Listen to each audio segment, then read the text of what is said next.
A mother's search for her daughter spans 2 decades. She no longer knows what her child looks like. Will digital technology help locate her? A man slays his family and vanishes without a trace for 18 years. Can the work of a sculptor flush him out of hiding? 2 hunters stumble across human remains. Can an artist put flesh on the bones and give the victim a name? Forensic artists combine science, intuition, and skill to build likenesses of the murdered and the missing. Their work can reunite families or help solve a murder, creating faces of hope and faces of tragedy.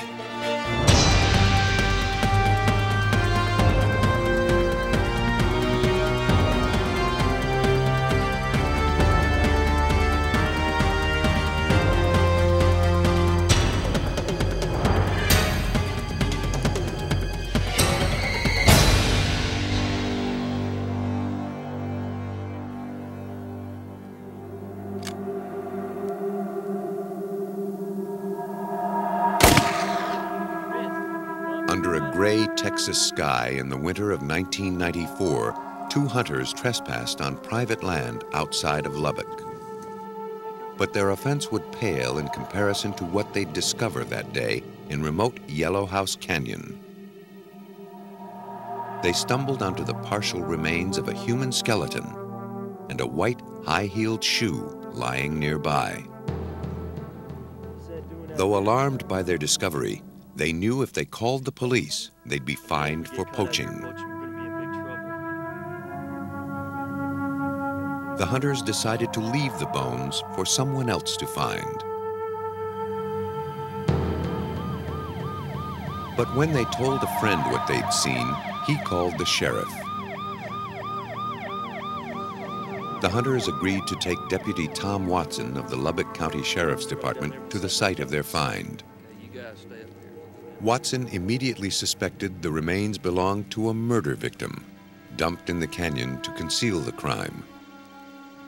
Only the skull and a few bones remained.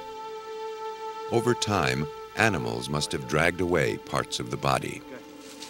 Watson directed his deputies to tape off a wide area to be searched for more evidence.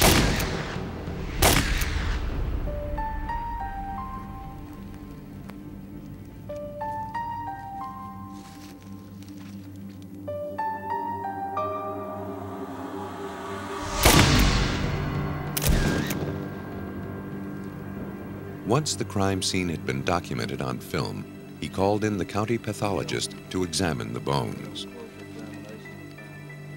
The pathologist collected the bones and took them back to his lab, where they could be examined for signs of trauma. I don't believe we have any local people missing.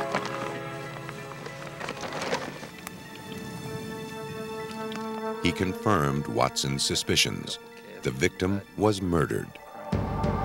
The upper part of the skeleton bore multiple stab marks, enough to kill a person several times over. The case was now officially a homicide. Watson returned to the canyon the next day to sweep for more evidence. To capture the killer, he first had to name the victim. But his search uncovered no form of identification. The only clothing was the one shoe. To identify his victim, he desperately needed more to go on. The first thing we have to do is determine whether it's male, female, and approximate age.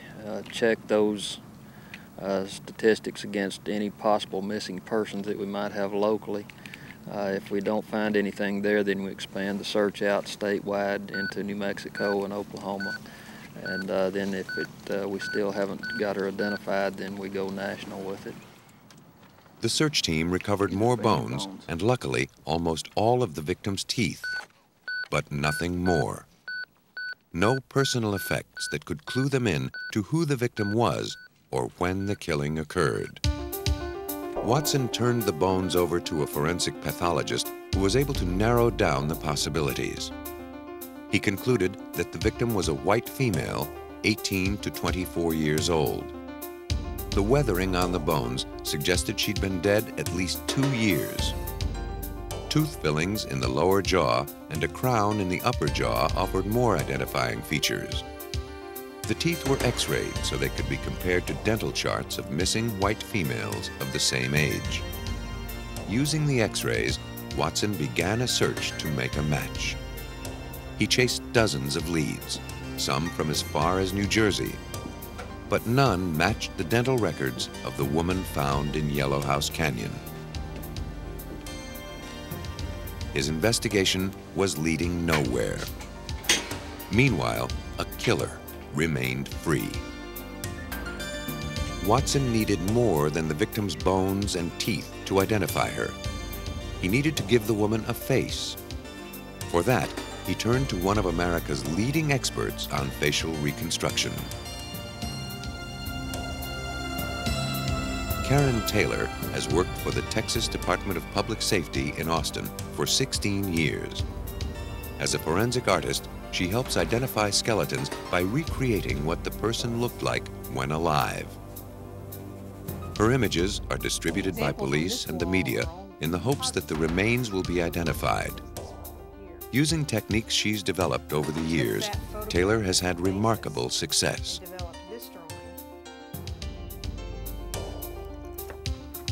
She serves police jurisdictions throughout Texas and works on cases across the country. Her job keeps her extremely busy. The unidentified woman from Yellow House Canyon was one among many nameless persons awaiting a face. Deputy Tom Watson from the Lubbock County Sheriff's Office brought me the skull of an unidentified white female found in that area, and he asked that I try to build a face on that skull to help him identify her. And the information was provided to me that had been developed by an anthropologist to examine the skeleton. And so I knew from Tom's reports that the person I was going to be drawing was a young white female. I unfortunately didn't have a lot of other information. There was no clothing, for instance. Clothing is a very good clue as to body weight for me from skeletal remains. There was also no hair, which provides a added complication, especially in a case of a female. So because there was so little to work with, the case was a little more difficult than some of them are. Without the victim's clothing to use as a guideline, Taylor had to take her cues from the skull alone. When putting a face on a human skull, one of the most critical parts is determining how thick the flesh will be.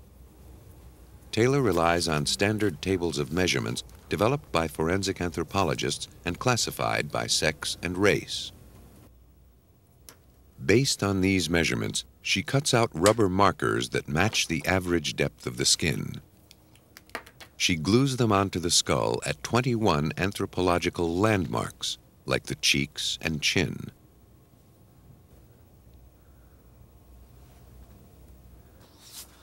When the markers are in place, photographs of the skull are taken. For Taylor to accurately draw the face, the photographs must be exactly life-size and not distorted at all. After placing transparent paper over the photograph, she uses the rubber markers as guides in drawing the facial contours. It's the first step in recreating the image that may lead to the identity of the victim. Taylor also relies on scientific formulas to draw in the eyes, nose, and other features. The average human eyeball is between 24 and 25 millimeters in diameter. Since this is also the size of a U.S. quarter, Taylor has a convenient tool for tracing in each eye. I also know from reading some ophthalmology texts that the average person has an iris diameter, an iris width really, that is between 11 and 13 millimeters. And I have little red lines on this scale showing the average range. So And I've checked it on a number of people, and it seems to hold true for most everyone. Most everyone's iris will fall right in that range. Taylor relies on her knowledge of anatomy to draw in the eyelids. On many people, the orbit, or eye socket, has a raised piece of bone on its outer edge. The inner edge of the socket has another bony landmark. These are the points of attachment for the ligament that stretches across the eyeball and controls the movement of the eyelid. Our upper lids are curved slightly more than the lower lids. They tend to drop slightly over the top of the iris when looking at a person in life. Taylor next draws the victim's nose, relying on some rules of thumb and hints provided by the skull. Surprisingly, we do have some pretty good information about noses to help predict the look of a nose in life based on the bony clues. Because the victim was a white female, Taylor knows to add 5 millimeters to each side of the nasal opening. That represents the width of the nose. If the victim were African American, Taylor would add 8 millimeters to each side. A bony spine at the base suggests how far the nose projects. Because that little bit of bone tells me whether to tip the nose down or to tip it up or whether it's rather level. And so I'm looking at the profile to determine that angulation of the nasal spine, and that gives me a hint. In this case, this is quite an upturned nasal spine, so I want a tip of a nose that's up. She's a young girl. She's got a youthful little nose. And the nasal spine tells me it's turned up at the tip. When the mouth is relaxed, the lips tend to cover the 6 front teeth. When we smile, we flash as many as 10 teeth. Taylor draws the unidentified woman's mouth in a relaxed expression to give her a neutral appearance. So if I make a mark at the outside of those canines, that should give me an approximation of the width of the mouth. If you can see the staining of the gum line at the edge of the enamel of the teeth, gives us a ballpark idea of the vertical dimension for the lips. And again, I know that she's young, I know that she's white, so I'm thinking young white female as I draw this little mouth. From a faceless skull, Taylor will soon create the image of a woman. She hopes it will give a name to the victim and eventually name the killer. As Karen Taylor added the finishing touches to her portrait of the unidentified woman, the victim's face was reborn. The image was now ready for prime time. Taylor's drawing was shown on television and local newspapers, giving anyone who recognized the woman the opportunity to provide information about her. For Sheriff's Deputy Tom Watson, the broadcast was a defining moment in the case. This particular case was very frustrating for the first 6 months because we were not able to identify her. We were about to the end of all of our options as far as getting her identified until we did have the forensic drawing made.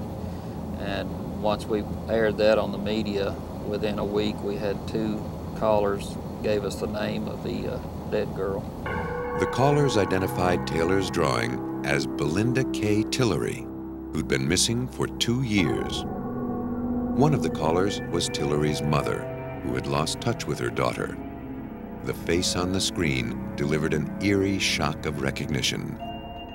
Now, with a name to go with the face, Taylor obtained a copy of Belinda Tillery's driver's license photograph.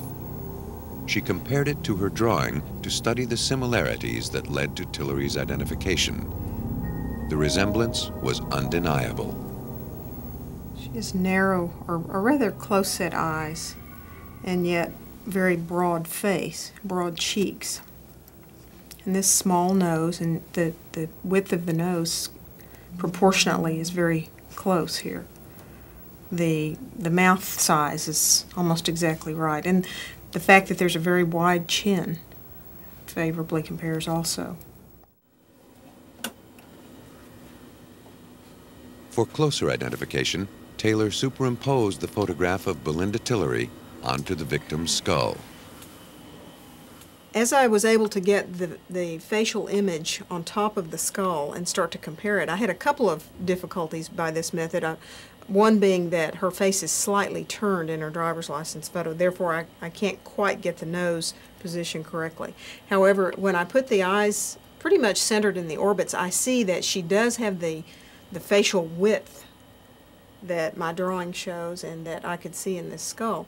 So I could see that it's a pretty favorable comparison, and we probably should go ahead with finding dental records on this person if possible to make a more positive comparison. A positive identification couldn't be made until X-rays of the victim's teeth were compared with dental records of Belinda Tillery. Dr. David Duell, a forensic dentist with the Texas Department of Public Safety, made the comparison. He found the bone structure to be the same. Teeth with fillings matched. Both X-rays showed a root canal on the same tooth, and a temporary crown was identical on each film. Dr. Duell declared it a match. Taylor's work had identified the victim. It was now up to Deputy Watson to track down the killer. He started by interviewing Belinda Tillery's friends and neighbors. Watson learned that Tillery had had an abusive boyfriend named Troy Armstrong. It was rumored that he'd become angry when she told him she was pregnant with someone else's child. Watson obtained a photograph of Armstrong and went looking for him. He tracked him to Roswell, New Mexico. There, he searched the town. He questioned the locals, digging for any lead he could find. But Armstrong was gone. He'd found out that he was a suspect in Belinda's murder. Back in Lubbock, as Watson gathered more information, a picture of Belinda's last days became clearer. It had been 2 years since anyone had seen her. That's when some folks heard she'd gone camping with Armstrong. He liked to camp in Yellow House Canyon. It was a remote place that he knew well.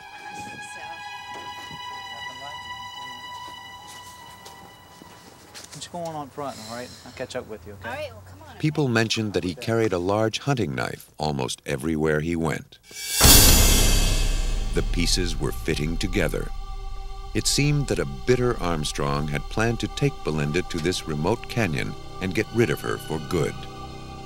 He thought no one would find her remains. After Belinda's death, he told a girlfriend he had nightmares about stabbing someone in the back. Based on the evidence, Watson obtained a warrant for Troy Armstrong's arrest, but he still had no information on his whereabouts. More than a year later, in January 1996, Watson received a tip. He found out that Armstrong was on the road with a truck driver buddy who was hauling for a company in California.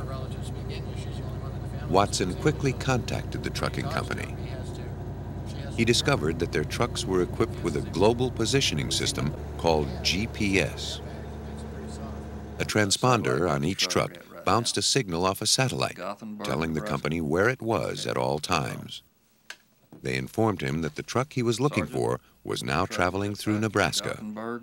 Within minutes, Watson got the Nebraska State Police on the other line and asked them to set up a roadblock. They dispatched several cars to intercept the truck. As the police waited, they maintained contact with Watson and the trucking company, keeping tabs on the truck's whereabouts at all times. They knew just when to expect it.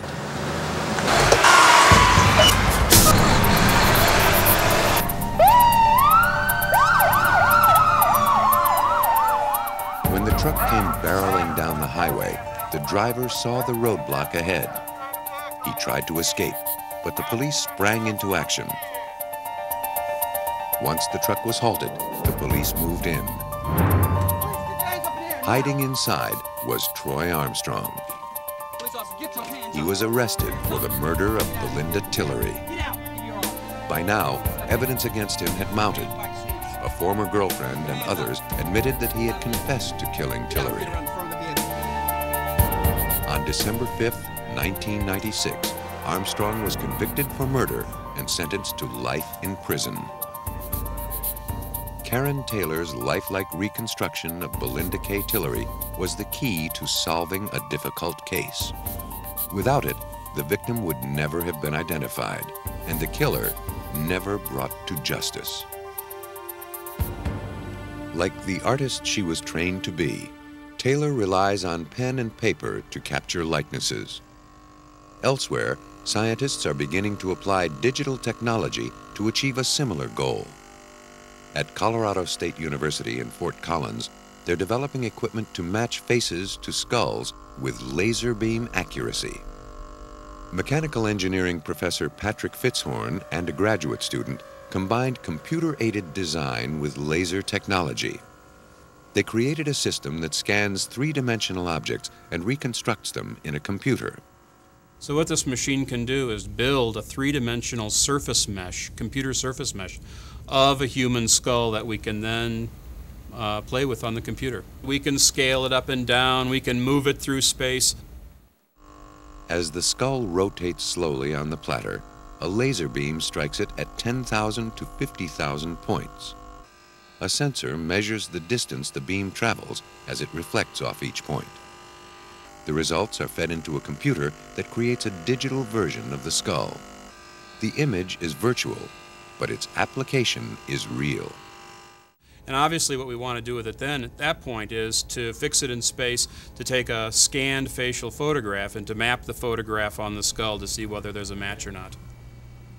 A photograph of the would-be owner of the skull is also scanned.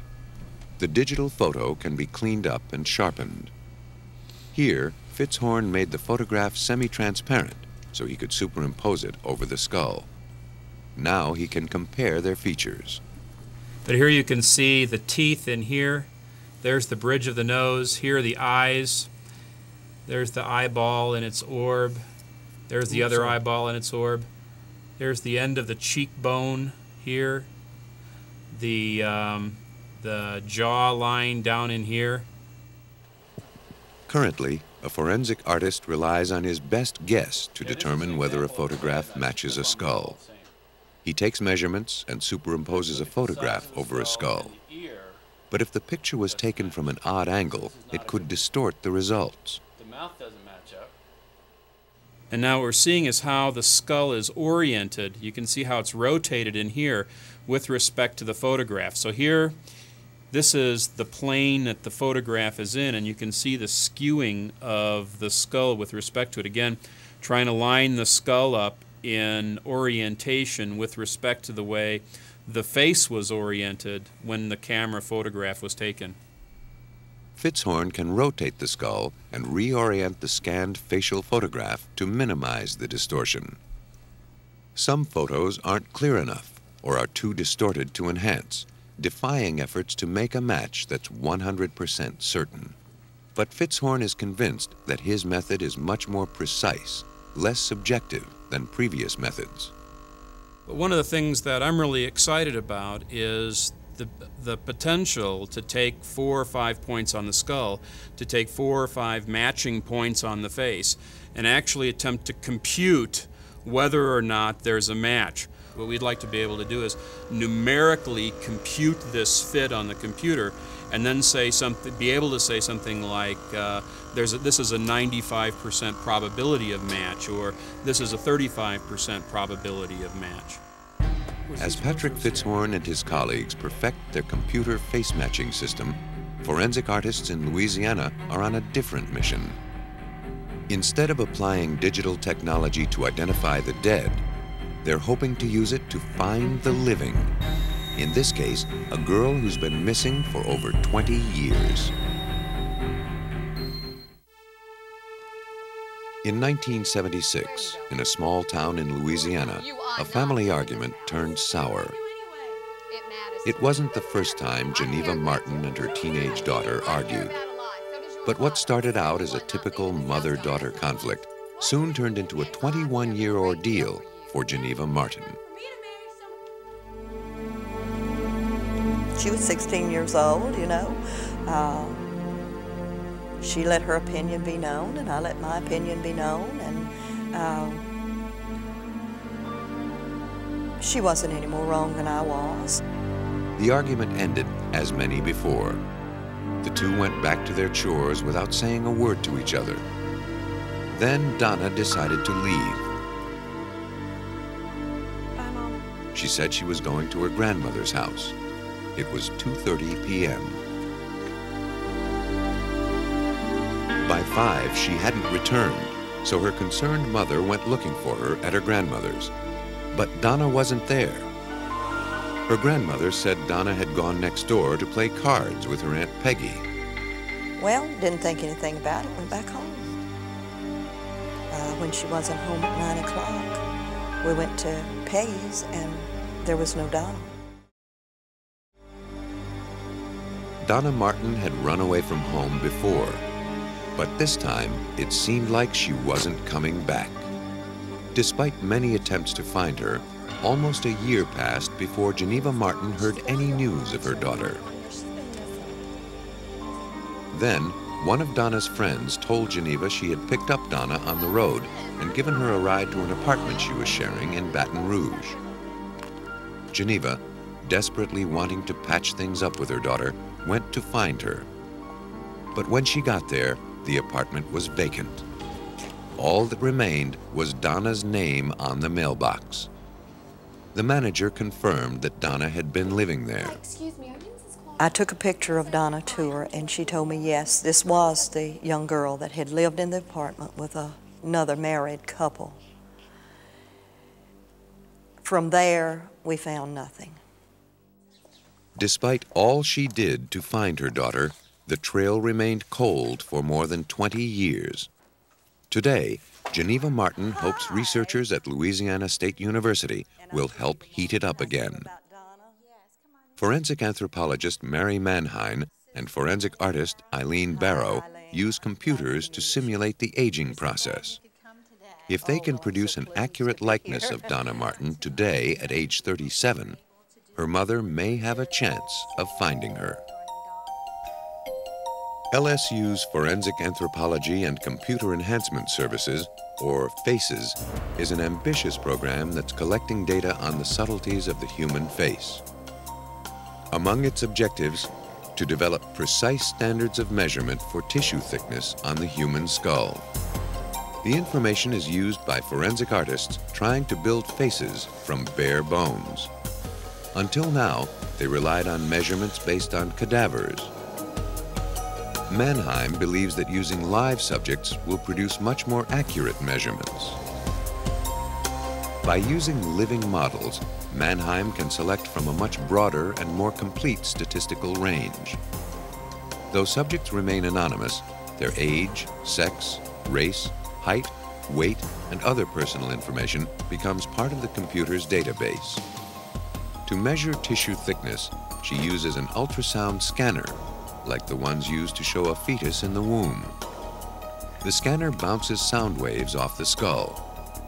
By measuring the time it takes for waves to return, a computer calculates the exact depth of the tissue from skin to bone. The process is repeated at 19 points across the skull. We've scanned over 400, almost 500 people now, and those range in age from 2 years of age to approximately 74 years of age. There are many different sizes, many different racial groups, so we will separate these out, height, weight, age, etc., and we will produce standards. Mannheim has scanned the faces of generations of the same family. The data will show how family resemblances change over time. Mannheim and her colleagues are also using computers to show what a missing child's face might look like as it grows older. With young children, the first step is stretching the child's features to reflect growth of the skull. In this case, a 5-year-old child disappeared and has been missing 5 years. Barrow renders the child at age 10. The computer stretching tool divides the face into a grid. And you pull each intersection of that grid down just a few steps. All right, so then that's the stretch. When we age a child, of course, the first thing we need is a picture of the child and a picture of her father and mother, or a sibling, or whoever the parent or the sibling might be that she looks most like. The face can now be merged with the faces of her immediate family to create a composite image. With the click of a mouse, Barrow brings the missing child's features to the front. To retain her particular look, the eyes and eyebrows, we would bring back a little bit of the shape of her nose and a little bit of the shape of her mouth. And then we would bring back or bring to the foreground her father's teeth, since she is, in this particular picture, the child had been missing for 5 years. So we were progressing her from 5 years old to about 10. So by that time, her teeth would have, of course, baby teeth would be gone and she would have permanent teeth. So we used the father's teeth to put in the picture. The computer makes the manipulations easily, but Barrow must rely on her own judgment to decide which features to alter. Will the child look like a parent or more like her sibling? It's a question she'll need to answer when aging Donna Martin. Creating an image of what she might look like today will pose an extraordinary challenge. She'll have to be aged 21 years. Donna's face won't be stretched because at age 16 her face was fully developed. All right. Barrow will Ms. concentrate Martin on brought us other the techniques. Late First, 30s, photographs of family members close to the age Donna would be today are scanned into the computer. Because family members tend to age alike, this will help guide Barrow as she makes decisions about aging Donna. By studying the photographs, Barrow can begin to see at what stage the relatives begin to show crow's feet or lines around the mouth, and how severe they might be. She can also see when chins begin to droop or when necks begin to sag. She really did not look very much at all like her sisters, which I expected that she would. And she really didn't have a lot of resemblance to her mother. So we had no pictures of her father at that age, so I decided that the best thing to do would be to try to merge her with her mother. To merge the image of Donna Martin at 16 with her mother at age 40, Barrow must first align and resize the photographs. The photograph of Donna is a 3/4 view. To align it with her mother's, Barrow must adjust it to show a frontal view. Now what happens here is that the mother's picture is quite a bit bigger than hers. So then what I have to do is size the picture of the mother. And that means reducing its size to try to fit the other one.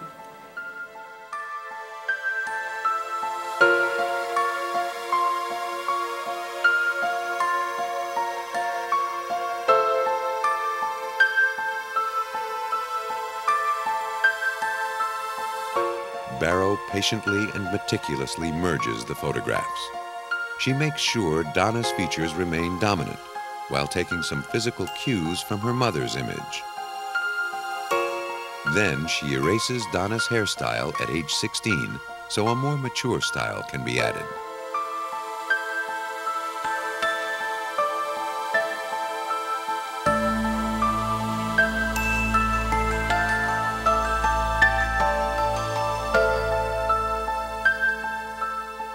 Finally, the transformation is complete.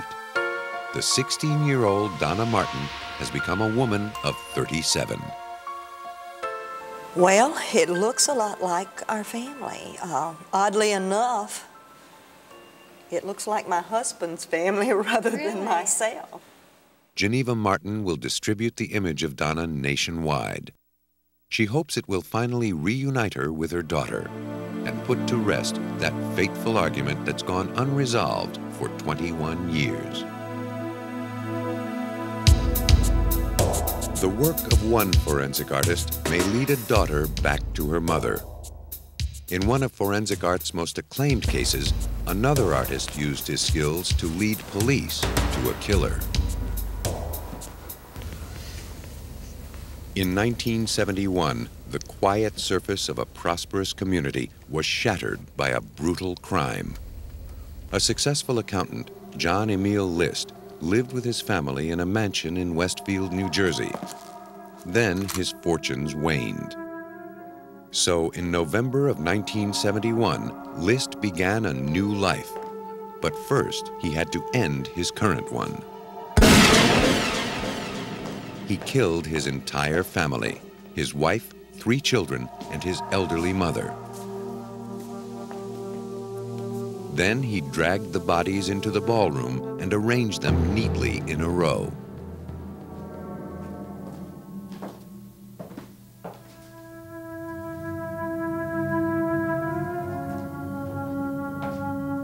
He tried to clean as much of their blood off the floor as he could.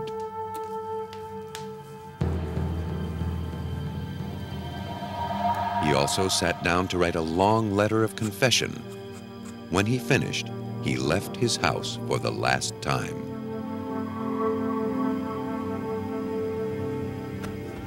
A month passed before the Westfield police received a call from a woman concerned about her neighbors. She hadn't seen them home, and their lights had been on day and night until one by one they'd burned out.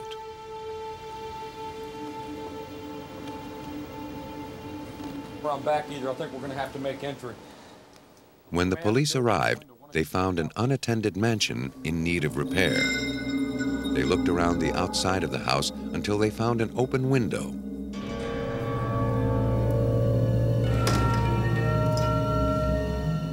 When they entered, they had no idea what was waiting for them.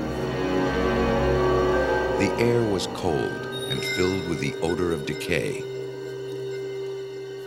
They kept searching through the darkness until they finally came upon the List family in the ballroom, still neatly laid out, dead for a month. It was one of the most grotesque murders Westfield police had ever seen. When detectives were called in, they found the guns List had used and his letter of confession. List was an active member in the church and addressed the letter to his pastor. In it, he explained that he was no longer able to support his family and pay for the mansion his wife had insisted they buy. He was worried his family faced a life of humiliation on welfare. He was also upset his wife and children had stopped attending church. He felt his daughter had taken a misguided interest in acting, which threatened to deny her status as one of God's children. At least, he concluded, I'm certain they've all gone to heaven now. After slaying his family, List left his car at New York's Kennedy Airport and took a bus heading out of town. He hid his crime carefully. A month passed before anyone noticed his disappearance. Police and the FBI conducted a worldwide search, but nothing turned up. 18 years later, New Jersey detective Bernard Tracy was still on the case. He would make one last effort to find John Emil List by turning to the experts who combine art and science to age the human face. An accurate portrait of John List as a middle-aged man might alert someone somewhere to turn him in. One thing I can tell you about the John List investigation, back in 1971, this was a state-of-the-art investigation. Tracy was assigned to the case in 1974, taking over from detectives who'd been on the case for 3 years. The investigation was one of the most thorough ever conducted by New Jersey police. In their search for clues, detectives performed psychological profiles of List and his family. We did little profiles on the victims. That was John List, his oldest son. His son Frederick, who was 13 at the time. And his daughter Patricia was 16. Though the case had cooled by 1974, Tracy was convinced John List was still alive. The common case is that when a person kills people close to them, they kill themselves shortly thereafter. If he wasn't found shortly thereafter dead, a victim of suicide, then I believed he would still be alive. It was just a question of where. In an effort to find out, Tracy persuaded a television producer to include the case in a series on fugitives from justice. The producer, in turn, enlisted the expertise of Philadelphia forensic artist Frank Bender to sculpt the face of List as he might appear at age 63. The sculpture would appear on television for millions of people to see. If Bender could produce a good likeness of John List 18 years after the crime, he might finally be found. To help guide his imagination as he adds years to a face, Bender carefully reviews the subject's background and his habits, knowing they're unlikely to change. Behavior can influence how a person ages. Before starting the List project, Bender thoroughly researched his subject. He discussed List's psychological aspects with forensic psychologists and police experts. Relax. If you mow your lawn in a suit and tie, you're not relaxed. It's about staying in control. He'll still be wearing probably the same clothes, the same type of bow tie. None of that's going to change. You know, I've been going to a church on Sundays, and as often as I can, to try to get the feel of like what his environment is really like. Any clue police gave him about List's life helped Bender form an image of how he may have aged. Lifestyle, hairstyle, hobbies, hereditary factors. Then I either do my own psychological profile, as I've done in numerous cases, or as in this case, bring in a forensic psychologist and go back and forth with this individual, walk around the town for maybe 2 or 3 days, really get to know this person, put my feet in their shoes, and in a sense kind of become the person so I can stay one step ahead of them visually. To obtain a scientific outlook on the aging process, Bender visited the medical school of the University of Pennsylvania. Here he consulted with Dr. Scott Bartlett, an expert in cranial and facial surgery and in repairing congenital deformities of the face. Dr. Bartlett's knowledge of the aging process, as reflected in the human face, made him a valuable ally. Bender was curious about the appearance of a scar behind List's ear from an operation. The scar went from his ear down to at least his collar. I would guess that, you know, drawing the ear in something like this, more to the side of the head, and I would guess that there's bound to be, if he had an open mastoid operation, that he might have a fairly significant scar back here. Dr. Bartlett pointed out that as List aged, wrinkles and folds in his neck could make the scar less noticeable. I see, okay. The two men also discussed how aging affects the eyelids and brows, which can change significantly over 18 years.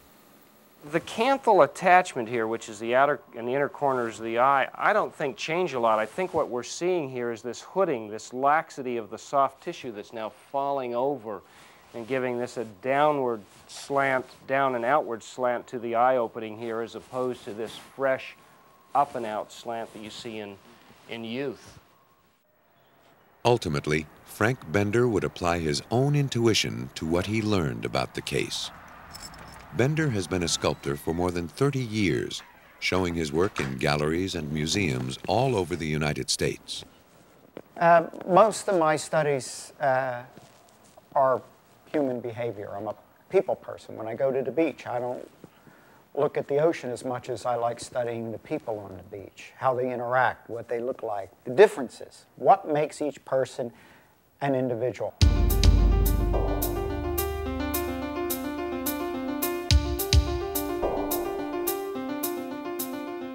Beginning his sculpture of John List, Bender had a problem.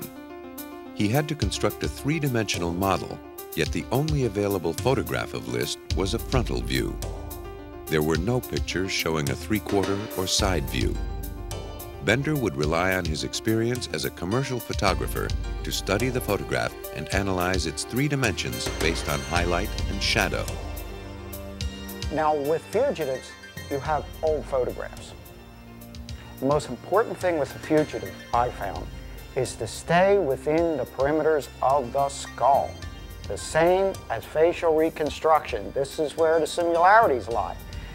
If you elongate the head, you theoretically are changing the shape of the skull, the foundation underneath. As he worked on his sculpture, he checked his work with acetate overlays made from the 20-year-old photograph. I take an old photograph, enlarge it to what I feel would be life-size, do acetate overlays, and then lie it over the sculpture as I'm working on it to make sure that I'm within the perimeters of the skull. As a face began to emerge from clay, Bender delved ever deeper into the mind of John List. I felt that John List wanted to kind of be, in a sense, a generic individual. You know, wanted to blend in, didn't want to create waves. Wanted some peace in his life, which he never got from his wife. And this started building up his anxiety. I really believe he tried to get this through the church and was getting it. But when he came back home, it was complete overload.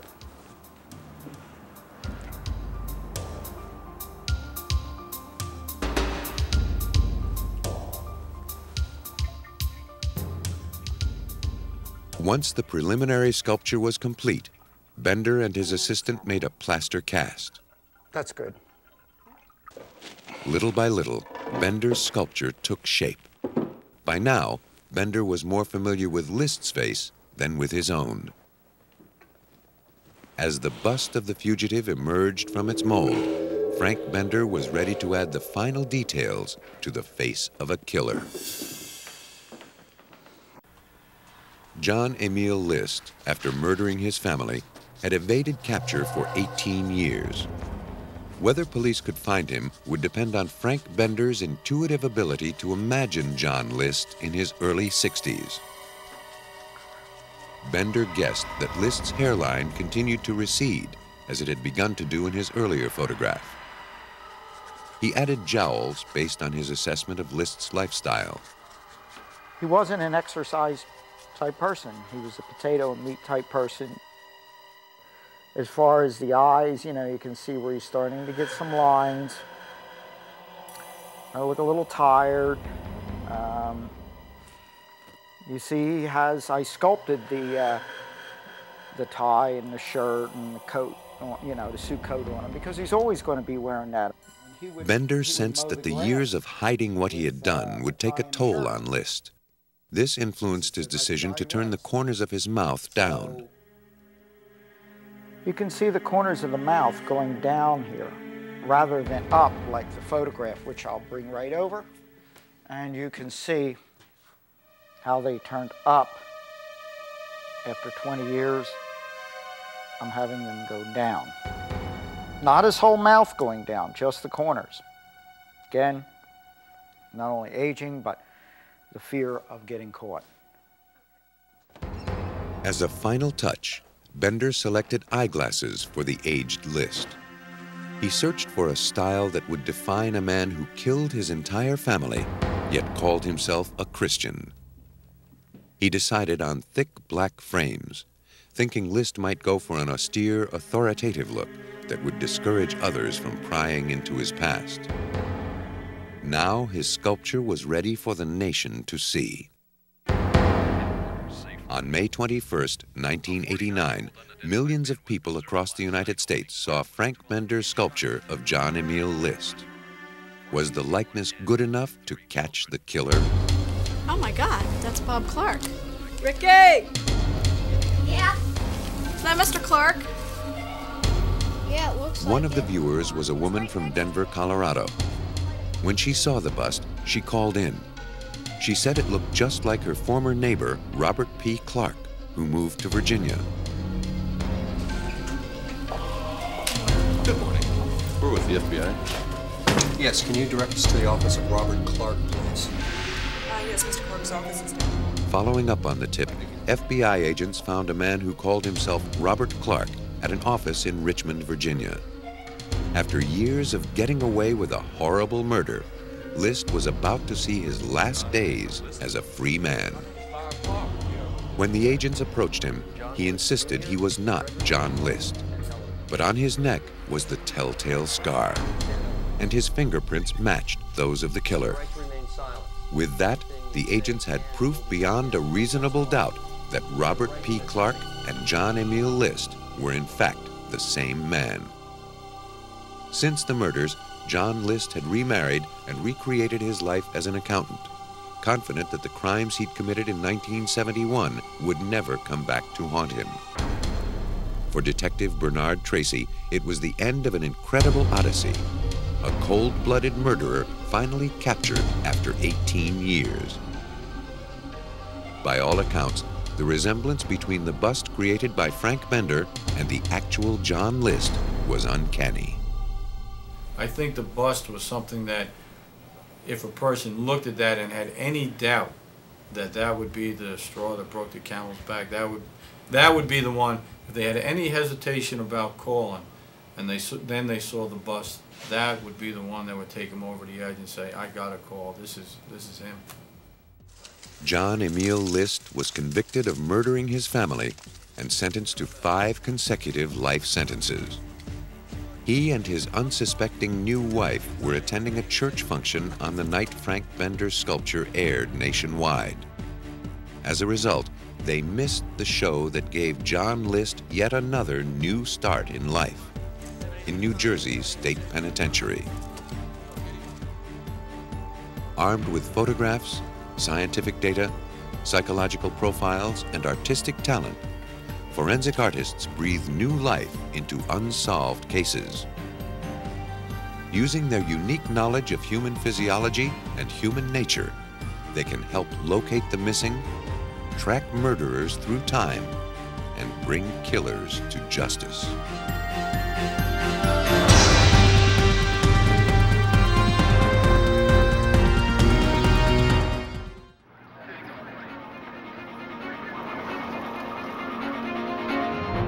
A motel clerk disappears, leaving behind a trail of blood. Investigators have their suspect, but without a victim, what can they charge him with?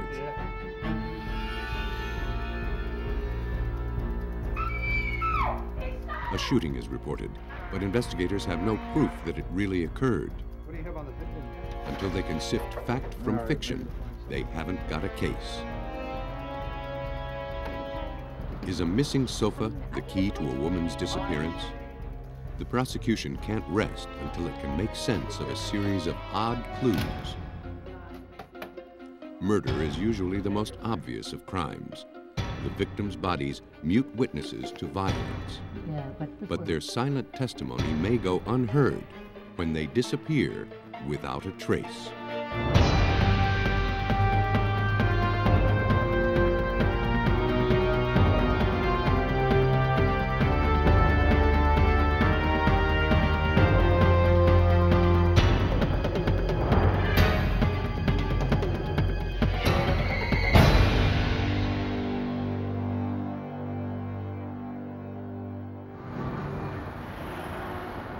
Memphis, Tennessee, a thriving southern city.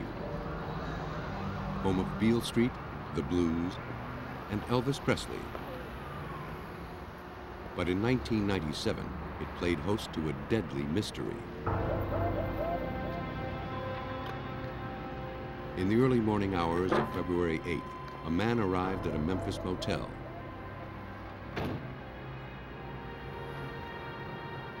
He became concerned when calls to the front desk went unanswered. He went to check it out. Hello?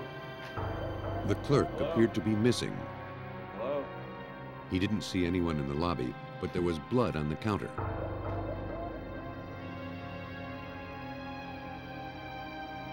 The office security door was open, and he noticed more blood on the frame.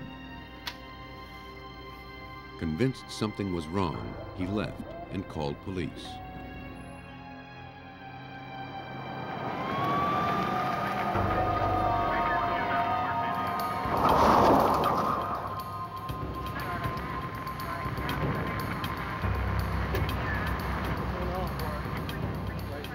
When Memphis police arrived, they discovered blood outside the motel entrance. Smearing indicated something had been dragged across the pavement.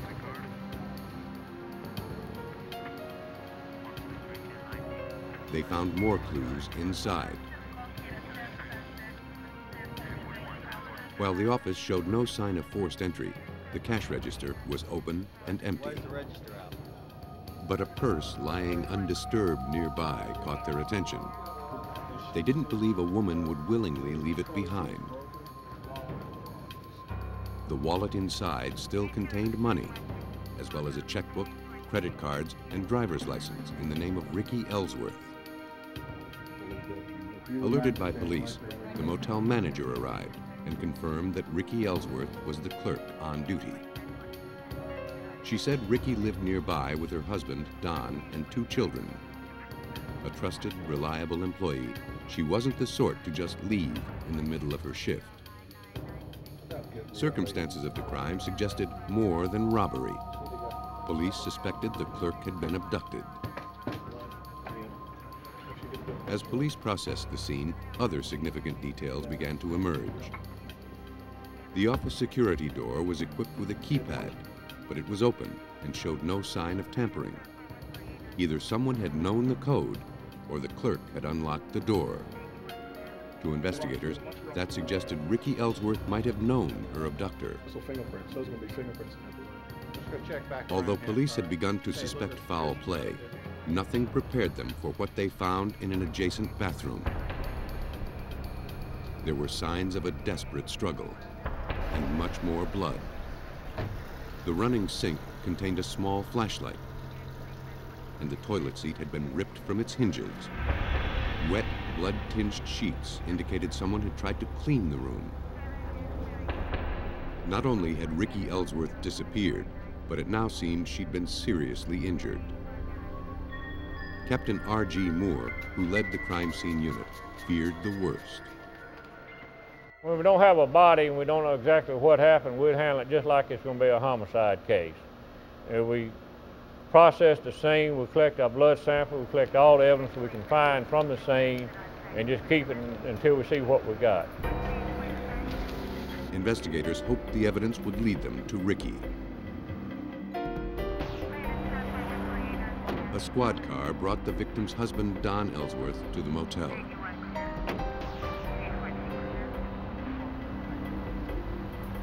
He said he and Ricky were happily married. He told police his wife was a kind person who worked with a Christian prison ministry in her spare time. Every Christmas, she baked pies for the prisoners. But Ellsworth said their marriage hadn't always been so tranquil. They'd once separated for 2 years, and she'd gotten involved with a man who assaulted her and went to prison for it. Ellsworth said the man's name was Michael Rimmer. After finishing at the scene, the investigators returned to the station to conduct a background check on Michael Rimmer.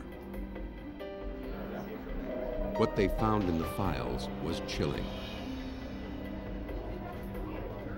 Rimmer was a high school dropout with a history of drug problems and violence. In 1989, he was convicted of robbing and brutally assaulting Ricky Ellsworth. Details of Rimmer's previous assault on Ricky raised Detective Robert Shemwell's suspicions.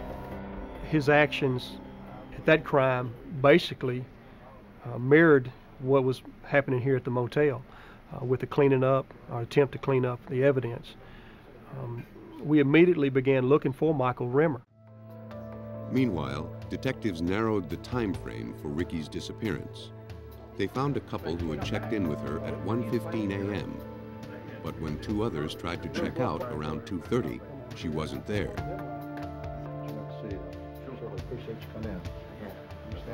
Detectives located a witness who said he pulled into the motel at approximately 2:15, hoping to rent a room.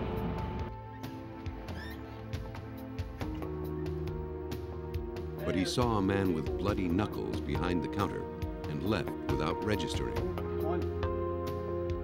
He also noticed a four-door maroon car backed up to the curb, its trunk and doors open. Based on his description, police put together a composite of the man at the motel. Using an identikit, a collection of facial parts and features that can be assembled as needed, the suspect's face came together. It resembled Michael Rimmer. Detectives then asked the witness to look through an album of more than 50 mugshots, including Rimmer's. Their hopes were dashed when he couldn't positively identify Rimmer as the man with the bloody knuckles. Detectives learned from a co-worker that Ricky had recently gotten a birthday card from a Michael in Mississippi. She took the card into the back office to read, but became angry and threw it away. It was becoming clear to detectives that if they wanted to find Ricky Ellsworth, they needed to find Michael Rimmer. They started at the auto repair shop where he worked. Nobody had seen him since Friday, the day before Ricky disappeared. He'd left his tools and paycheck behind. One more critical fact emerged. When we got to talking to the employees there, this same maroon four-door vehicle was described as being Michael Rimmer's car. So then we decided we need to track down and find out where Michael Rimmer got this four-door maroon vehicle. It wasn't registered to Rimmer. If it wasn't his, detectives wondered where he'd gotten it. His co-workers sent detectives to another friend of Rimmer's who told them that his own maroon four-door car had been stolen a month earlier, shortly after he'd last seen Rimmer. After 4 days, Ricky Ellsworth was still missing, and so was Michael Rimmer. Hoping for a clue to his whereabouts, police questioned his brother. Richard Rimmer said he'd last seen Michael on the morning of February 9th, just hours after Ricky Ellsworth disappeared.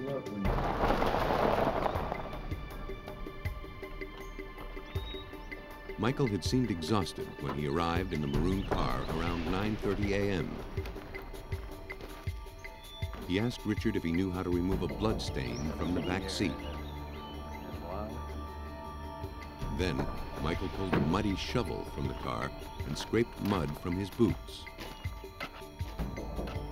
Richard also told police that Michael claimed Ricky bought the car for him. She had visited Rimmer in prison after he claimed he'd found God. And Richard knew the two had met after his release. But somewhere along the line, the friendship soured.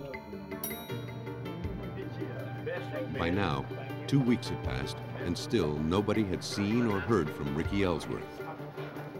Detectives had lost hope of finding her alive, and their prime suspect, Michael Rimmer, still eluded them.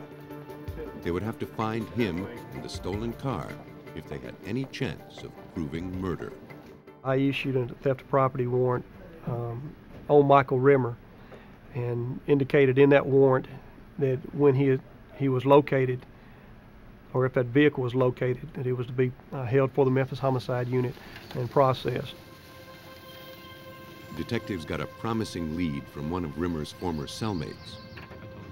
He said Rimmer spoke of killing Ricky and burying her in Mississippi after he got out of prison. Rimmer's former girlfriend told detectives of a wooded area called Plantation Point near Arca-Butler Lake in Mississippi. It was 45 minutes from Memphis. She said Rimmer liked to go there. Detectives headed to Plantation Point. They combed the area on foot, but didn't find anything. Then they called in blackwater divers from the Shelby County Search and Rescue Unit. Specially trained to operate by touch in dark, murky black water, the divers searched the lake. They didn't find anything either. Detectives were thoroughly frustrated. They'd chased down every witness and lead, but were no closer to solving the case or finding Ricky Ellsworth or Michael Rimmer.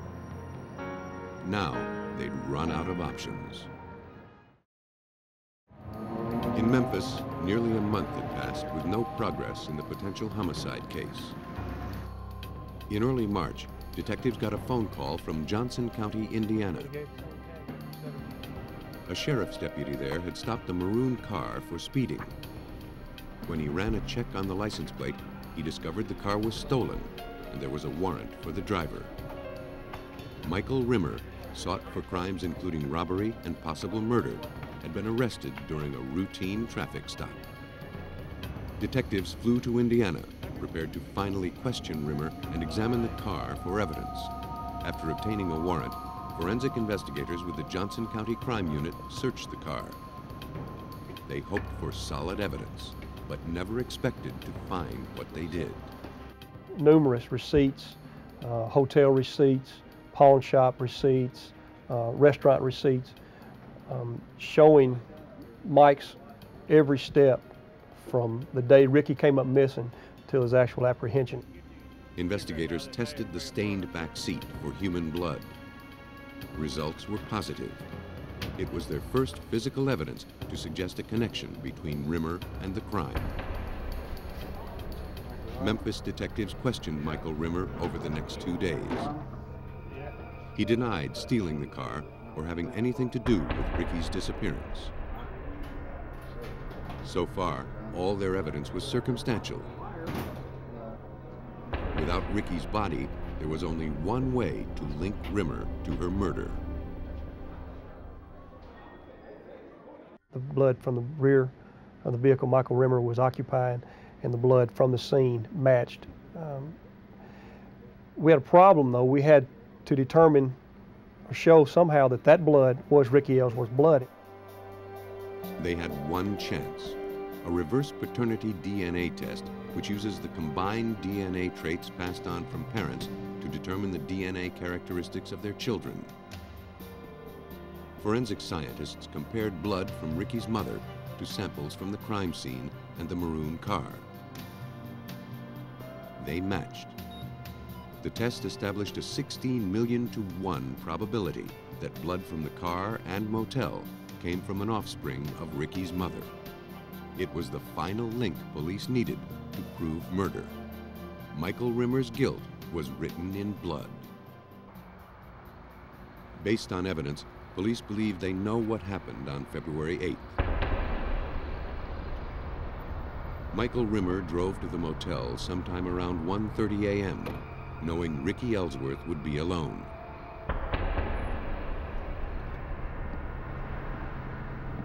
When he arrived, she let him into the office.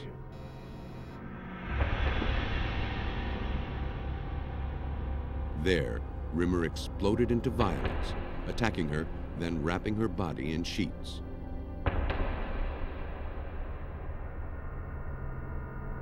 Afterward, he tried to clean the room, but gave up and left the sink running. Dragging Ricky to his car, Rimmer made his escape. Although her body was never found, police believe Ricky Ellsworth is buried somewhere near Arca Butler Lake. Michael Rimmer was convicted of first-degree murder and sentenced to death. While no body was ever found in the Rimmer case, police used blood evidence to prove murder.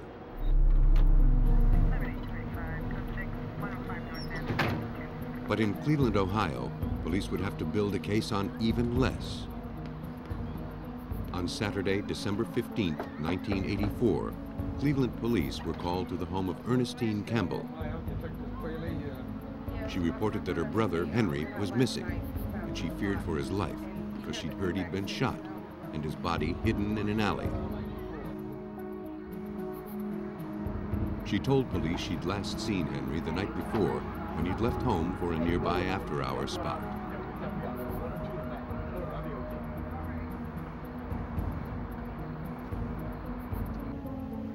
Officers searched the alley, but didn't find a body. In fact, they didn't find any signs of foul play. They drove through the neighborhood, but didn't see anything unusual. There was no sign of Henry Campbell, and nothing to indicate a violent crime had occurred. Officers canvassed the area, talking to residents who might have seen or heard something the night before. One witness claimed she heard shots and saw men running near the club. Another recalled hearing shots, but couldn't provide any other details. Still others confirmed shots were fired, but nobody admitted seeing anything. Police were frustrated. They had reports of gunfire and a murder, but couldn't find the purported victim. Homicide Detective John Qualey, the lead investigator, recalls the odd circumstances of the case. Well, usually we're called to the scene of a homicide where we have a victim laying on the street or in a house, but we have a victim. And a lot of times we'll be able to get the weapon used in a crime. With this incident, a murder was reported. We went to the scene. We didn't have a body. We couldn't find the body. We couldn't find any evidence of blood, or we didn't have a weapon. It was kind of starting without anything to work with. Police needed more information, so they returned to the Campbell house. Ernestine gave them a picture of Henry and more details. She'd heard that some people claimed they'd seen Clarence Barnes shoot her brother in the back. She said Barnes ran the after-hours club in his home and that there was bad blood between him and Henry. Hi, Miss Richardson. Sorry. At the station, people who had been at the club that night began coming forward. A woman named Jacqueline Richardson told investigators she saw Campbell at the club and that he argued with Barnes. Now, do you understand? I mean now. Yeah, it has to be that way. Out of here now. When Campbell left, Barnes, who had a gun, followed him outside.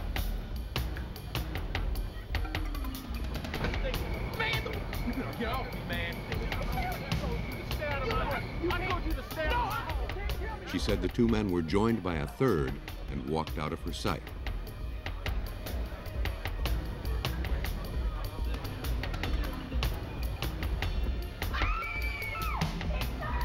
Shortly after that, a woman ran into the club screaming that there'd been a shooting and Henry Campbell was injured. Richardson went outside, where a passerby told her some men were chasing and shooting at another. She said she didn't see anything and returned to the club. Barnes was already there, asking everyone to leave. As the search continued for evidence of murder, Victor Santiago told police what he knew. He was the third man Jacqueline Richardson had described, and his account took up where hers left off. You don't care. You don't care. I don't care who your boys are. He said he'd seen the two men arguing outside the club and heard Barnes order Campbell to leave.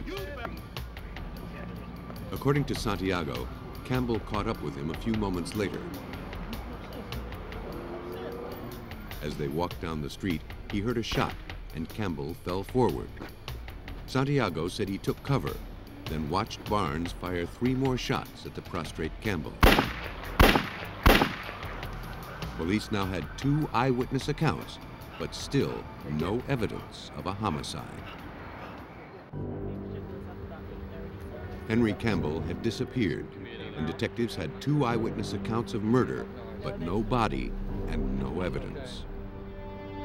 Several residents claimed Clarence Barnes bragged that he'd burned Campbell's body and that nobody would ever find him.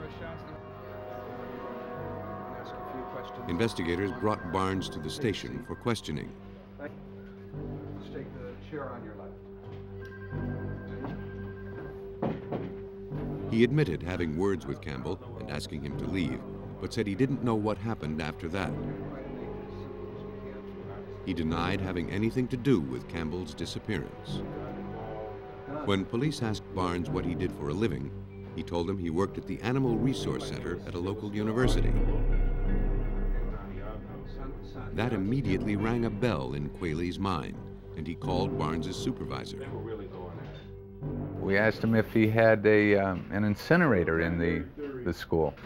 And he said, oh, yes. And we asked him how big it was. He said it was big enough to incinerate a steer.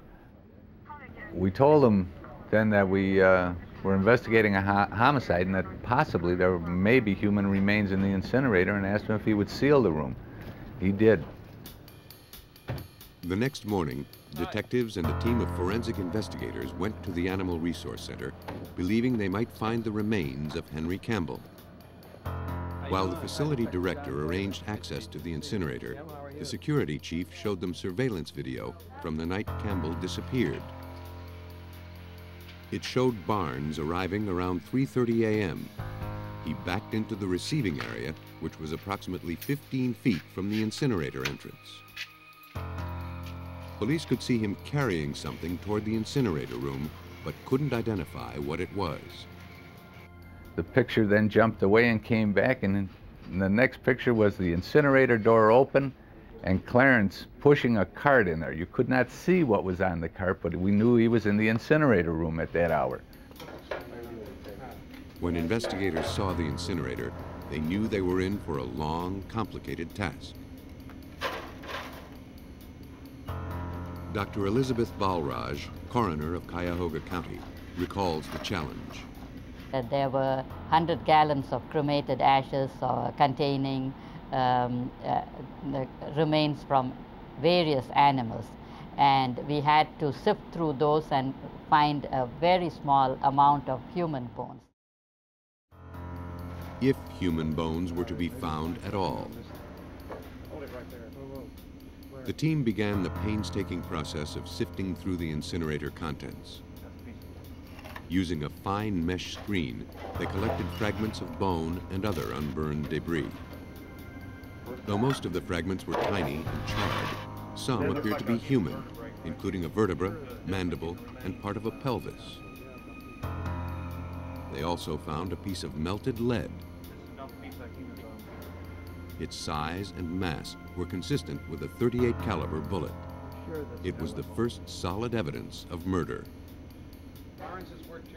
Although investigators believed they'd found Henry Campbell, their case would go up in smoke if they couldn't prove it. They turned to Dr. C. Owen Lovejoy, a biological anthropologist at Kent State University and an expert at identifying altered or damaged remains.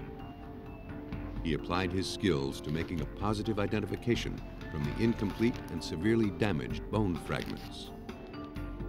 Lovejoy concurred with Dr. Balraj that approximately 160 of the recovered bones were human. The next step was determining whether they came from one person and whether that person was Henry Campbell. The process would be complicated by their condition. Here, the pieces of the puzzle, all of the edges had been frayed, as you will, by the cremation process. And so none of the pieces fit together, and we had to look at them in an isolated state. After a thorough inventory of the fragments, Lovejoy determined that portions of an entire skeleton were present. No bones were duplicated. That told Lovejoy the remains came from a single individual. But was it Henry Campbell? Next, he would try to establish specifics about the individual. Investigators had recovered part of the pelvis, which is diagnostic for both sex and age. Lovejoy concluded the remains belonged to a male, approximately Henry Campbell's age. While detectives were closer to proving they'd found Campbell, they needed positive identification. But Lovejoy couldn't give them that, not without more to go on. Whenever we have a candidate individual that we believe the skeletal remains might match, what we do is we try to get a premortem X-ray. Investigators delivered existing X-rays of Henry Campbell to Dr. Lovejoy. Could they help him prove murder? As Cleveland detectives sought to identify the bones found in the incinerator, Dr. Owen Lovejoy compared post-mortem X-rays and bone fragments with Campbell's radiographs. He focused on the skull, hand, and mandible. One recovered cranial fragment had a BB embedded in it. That matched an X-ray taken when Henry Campbell had accidentally been shot years earlier. Lovejoy also identified shared characteristics between Campbell's other X-rays and corresponding bone fragments. But he found the most compelling correlations in the lower mandible, or jawbone. And the outline of that jaw, the details of the bone structure, and the details of the root areas where the teeth had been prior to death, all were configured in such a way that they indicated that this was a positive identification. Since the jaw figured so prominently in that identification, Dr. Elizabeth Robinson, the team's forensic odontologist, reviewed Lovejoy's conclusions. In her opinion, two significant findings bolstered his analysis. The end of the jawbone was flat, a unique defect present in Henry Campbell's jaw.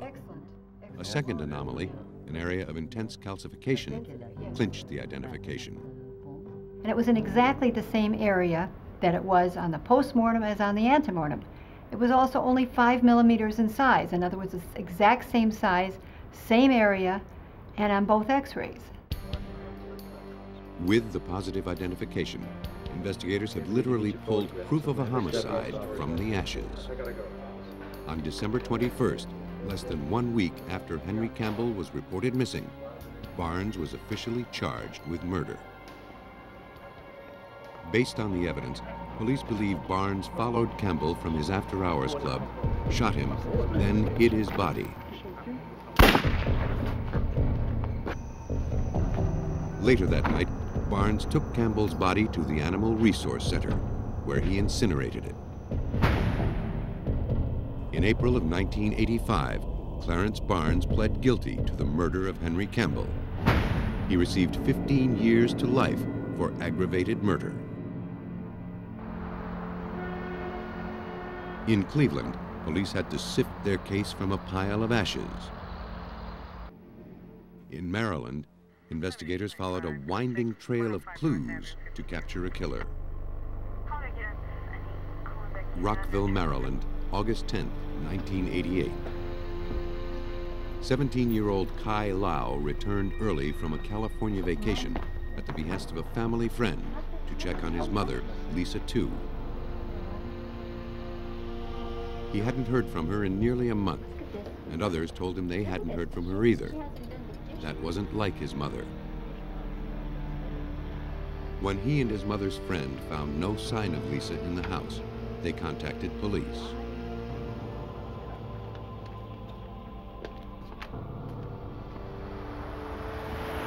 They went to the Special Investigations Office at the Montgomery County Police Department to report her missing. That's great, thanks. You're welcome. Detective Turner? Yes. Hi. Kai informed officers that nobody had seen or heard from his mother for a month. Yes, the reason I called is... He said that his stepfather, Gregory Tu, might know more, but he was overseas on business and Kai didn't know how to reach him. Before Gregory left, he told friends that Lisa had flown to San Francisco to visit a friend in the hospital. Kai said it was unusual for his mother to go away without telling anyone except Gregory. Police promised to investigate. Anything look suspicious up there? They began by contacting the airlines.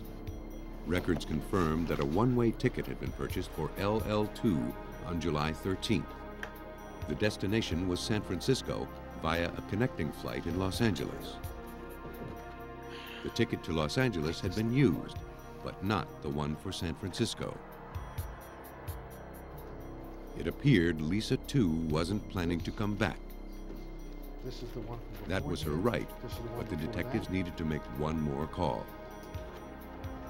They contacted the friend Lisa was supposed to be visiting in San Francisco. She said she hadn't been in the hospital, wasn't expecting Lisa, and hadn't talked to her in months. Now, detectives began to consider whether Lisa, too, intended to disappear, or if there might be a more sinister explanation. Detective Roger Thompson worked the case. It was not the normal missing person case where we know somebody's missing for a particular reason. They may not contact family members, but we sooner or later find them. This had some some mystery to it. To find out more, detectives spoke to several of Lisa's friends and learned the twos had been married nearly 10 years. It was the second marriage for both, and Kai Lau was Lisa's son from her previous marriage. The twos had enjoyed the good life. Gregory was a successful restaurateur.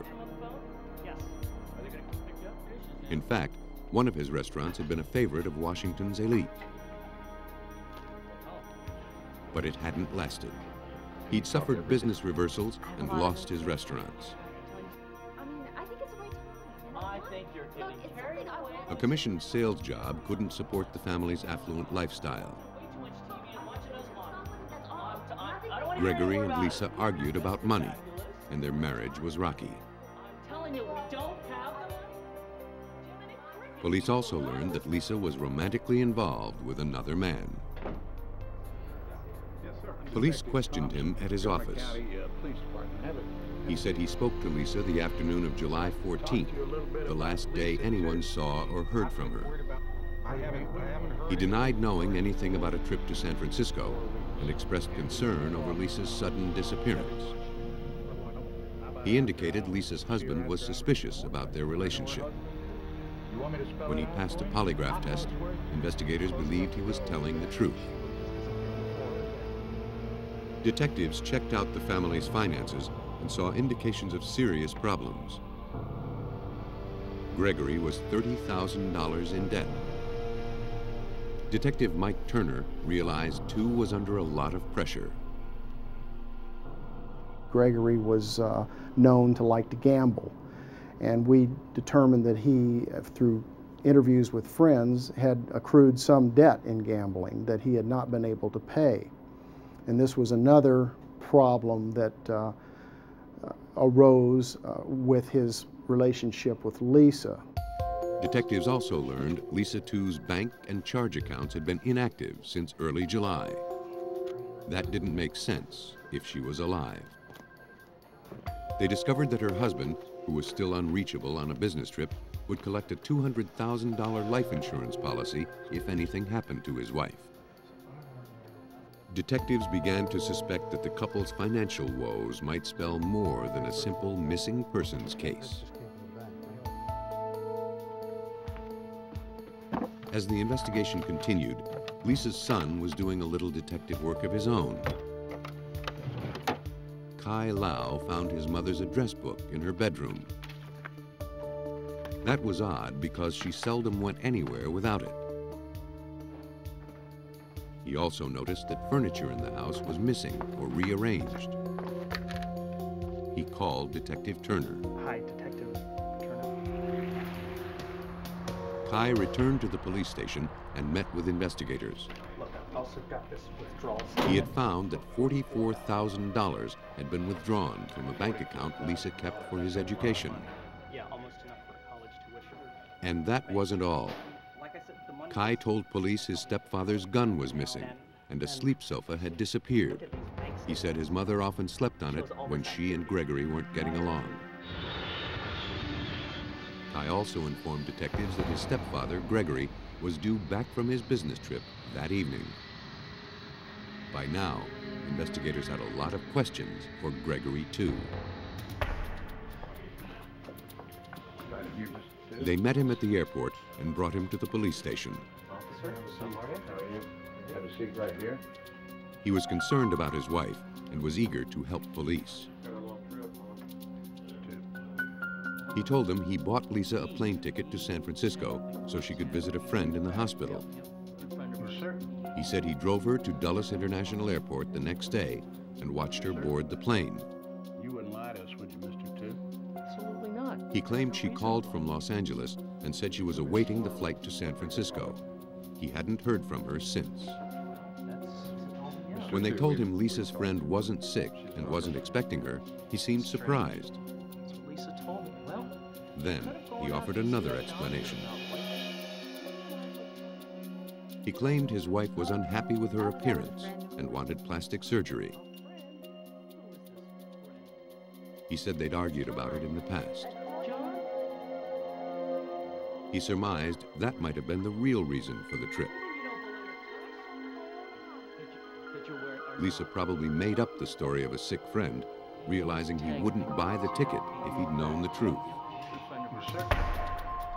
When detectives inquired about the missing sofa, Tu said it was infested with mice and he had it hauled away. He also said he threw the gun away after a well-publicized local incident where a homeowner shot some trespassers. He explained away the $30,000 debt as business and travel expenses. Tu begged off further questions, saying he was tired from his long trip. Detectives agreed to continue the interview another day if Tu would take a polygraph test. He agreed and promised to return the following Monday. Sure, you're okay. Thank you very much. Gregory, too, didn't keep his appointment. He skipped town. To detectives, that seemed the act of a guilty man. We then felt that the suspicions that the family had, that we had put together since the initiation of the investigation, now had come to fruition, and we were looking probably at a homicide. Their suspicions about Gregory, too, grew even more when Kai brought them an Air Express letter from California. In it, Gregory claimed he was in Los Angeles looking for Lisa. If he didn't find her there, he planned to continue his search in San Francisco. Investigators considered the letter a self-serving excuse from a guilty man. But believing and proving are two different things. Without Lisa's body, there was no evidence she was dead. They began looking for proof in Gregory's story. Investigators followed up on Kai's tip about his missing college money and enlisted the help of the state's attorney's office. John McCarthy, deputy state attorney in Montgomery County, found Lisa had controlled it. Gregory, too, cleaned out that account. We got bank photographs from the bank, and clear as day, you could see Gregory, too, stealing the $44,000 from that fund. And within a period of 10 days after he stole it, he had run through that money. It was gone. Detective Turner re-examined the airline ticket to San Francisco. They learned it was possible for someone to check in, have the ticket marked, but not board the plane. He suspected Gregory, too, had done that, and that Lisa never boarded the plane. They contacted passengers who'd been on the flight. Then, Attorney McCarthy got a real break. A woman called to say she'd been on the plane with her husband and small child. While airborne, the couple took several photographs. She says, well, I've got some pictures of the seat that Lisa, too, was supposed to be in on that plane from Washington to San Francisco, and she's not in those pictures. And she forwarded me those pictures, and one of the ways we were able to prove conclusively that Lisa was not on that plane that Gregory said she was on was with those pictures. Detectives wanted to know more about the missing sofa sleeper. They wondered if Lisa's body was inside it when it was hauled away. They tracked down the men who picked it up. They remembered the couch because Gregory tipped them for carrying it out to the truck. They didn't notice anything unusual about it. Investigators traced it to the landfill, but that was a dead end. The sofa had already been ground up and buried. Detectives reasoned that Gregory might have gotten rid of the sofa because it contained proof of Lisa's death. If that were true, there could be other evidence at the residence. They obtained a search warrant to find out. An examination of Gregory's car uncovered incriminating evidence. Clumps of mud, weeds, and twigs were stuck in the undercarriage, indicating the car had been driven off-road. In the trunk, they found a plastic tarp, a carving knife, and a machete. Mike, come over here. Look. All of the items were clean, but they could have been used to dispose of a body.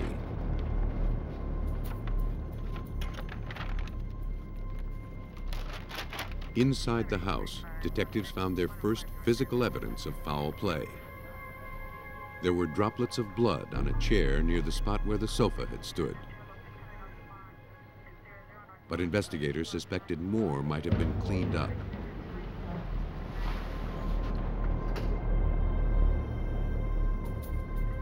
To find out, they processed the area with a luma light, which makes blood that cannot be seen with the naked eye glow. They discovered blood spatters where the sofa had been, and it displayed a significant pattern. We know that the couch was open at the time when this all occurred because there was no blood swiping or markings underneath the couch. It was a fold-away, opened-up couch, and when they put out the processing, you could see, basically see the outline of the couch opened up as a bed. Investigators also found signs of smearing, evidence someone had tried to clean up the blood.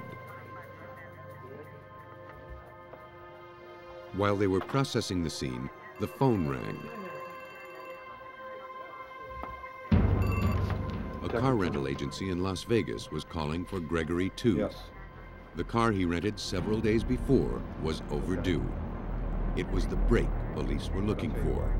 Now they finally knew where II was, but they needed some help in capturing him. What I would like you to do is, if he calls in about the car in the next few days, or brings the car in, try to stall him, or if he calls in, tell him that you would like to replace the car with another car because this one needs service or whatever reason you can think of, or it's going to be resold, but somehow get him to come to the rental office to get another car. Hello, my name's Greg. The plan worked. Yes, mister, we have an upgrade for you. Just a minute, please. Okay. Yes, sir. On Saturday, September 10th, he arrived at the car rental office. Yes, your car is ready. It is? Police arrested him on a fugitive warrant, nearly a month after he disappeared.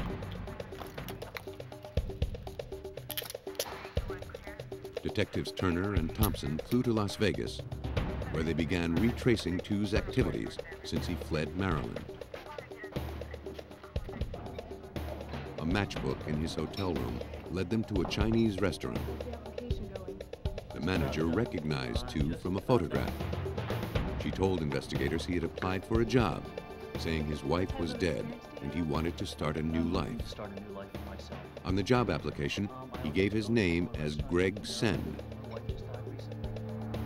When the detectives returned home with II, they called in a document examiner at the Maryland State Police Crime Lab. They knew Gregory had used aliases. They wanted to confirm whether the handwriting on the job application and other items he wrote matched the bank slip closing Kai Lau's college account. The stolen money would provide the motive for the more serious crime of suspected homicide. After providing known samples of II's writing, detectives awaited the results of the document examination. The job application, bank slip, and other documents were compared against II's handwriting.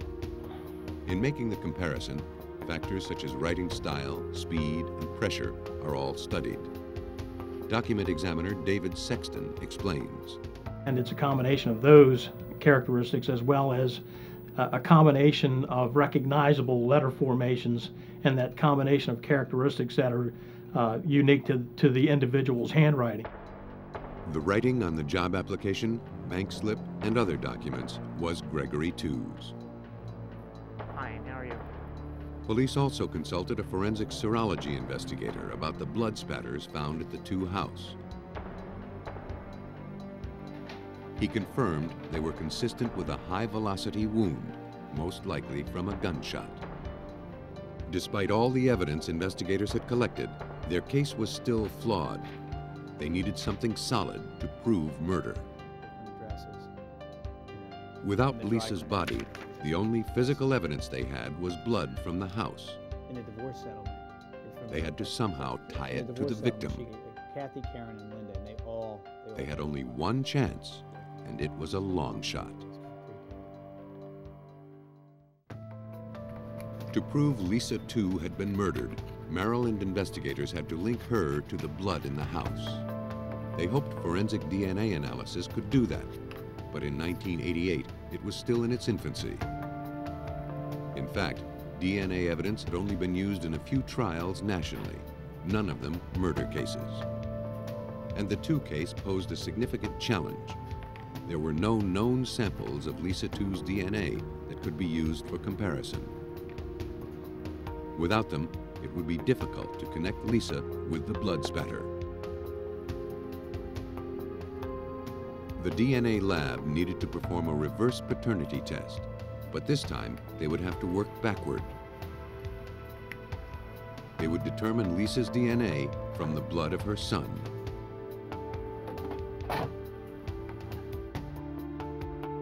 Because Kai Lau was a genetic combination of both his parents, scientists could, in theory, forensically subtract his father's DNA from his blood. What remained would be Lisa's DNA profile. Blood was drawn from Kai Lau and from his father in Hong Kong for comparison. By process of elimination, the lab confirmed with 98 to 99% accuracy that blood found at the Tu house was Lisa's. With forensic DNA testing, detectives were able to prove homicide. Investigators believe Gregory Tu was moved to murder by jealousy over his wife's affair and the prospect of solving his financial problems with her life insurance. They pieced together a likely scenario for the night of July 14th. There were indications that the couple had argued, perhaps over the affair, perhaps about money. Desperate and enraged, Gregory Tu pulled his gun from the cabinet and shot Lisa. He then disposed of her body. Despite his protestations of innocence, Gregory Tu was convicted of first-degree murder on November 21st, 1989. He is currently serving a life sentence. Lisa Tu's body has never been found. Once, police had no chance of proving murder without a body. But today, they can make a case on forensic science, even when the victim has disappeared without a trace. A man retrieves the burned remains of someone who may be his brother. But how can he really be sure? Under the rubble of a burned-down house, investigators find the shattered remnants of a body. Can they piece together what happened? A scientist must identify a woman from scraps of burned bones weighing less than 3 paper clips. Will he be up to the challenge? The fate of a murder investigation hangs in the balance. For centuries, killers have relied on fire to conceal their crimes. But today, science is catching up with them. The consuming flames are powerless to destroy the burning evidence.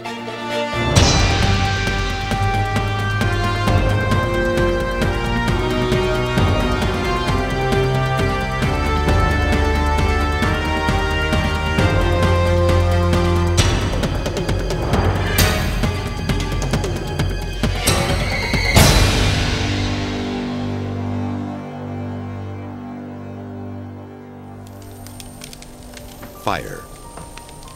Medieval alchemists saw it as a tool of transformation. Used correctly, it could turn dull lead into gleaming gold. Fire does transform, but not in the way the alchemists hoped. It is a process called oxidation, the speedy marriage of convenience between oxygen and another substance. The union creates new compounds, like carbon and water, while releasing enormous amounts of energy in the form of heat and light. All fires need an initiator, a spark to get them going. It's a little boost of energy that sets off the chain reaction.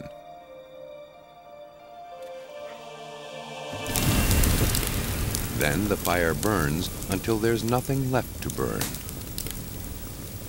In Ohio, in 1994, Danny King started a fire, initiating a chain of events that transformed his entire world.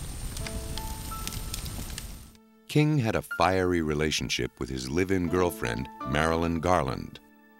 They had been together on and off for years and had a 3-year-old child. But one March night, things spun horribly out of control. Danny King shot and killed Marilyn Garland. Then he tried to hide every trace of his crime. He set the body afire and kept it burning in a metal drum for 2 days. Occasionally, he'd stir the brittle bones with a stick, burning them until they would burn no more. He took what was left and smashed it into little pieces with a hammer.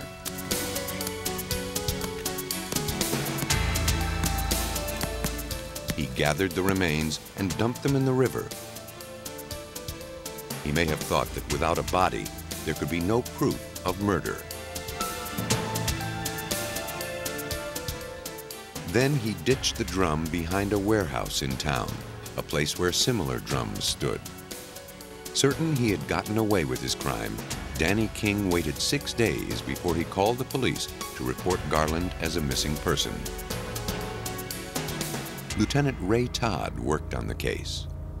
Danny King reported Marilyn missing on the 26th, and said that she'd been gone for a week.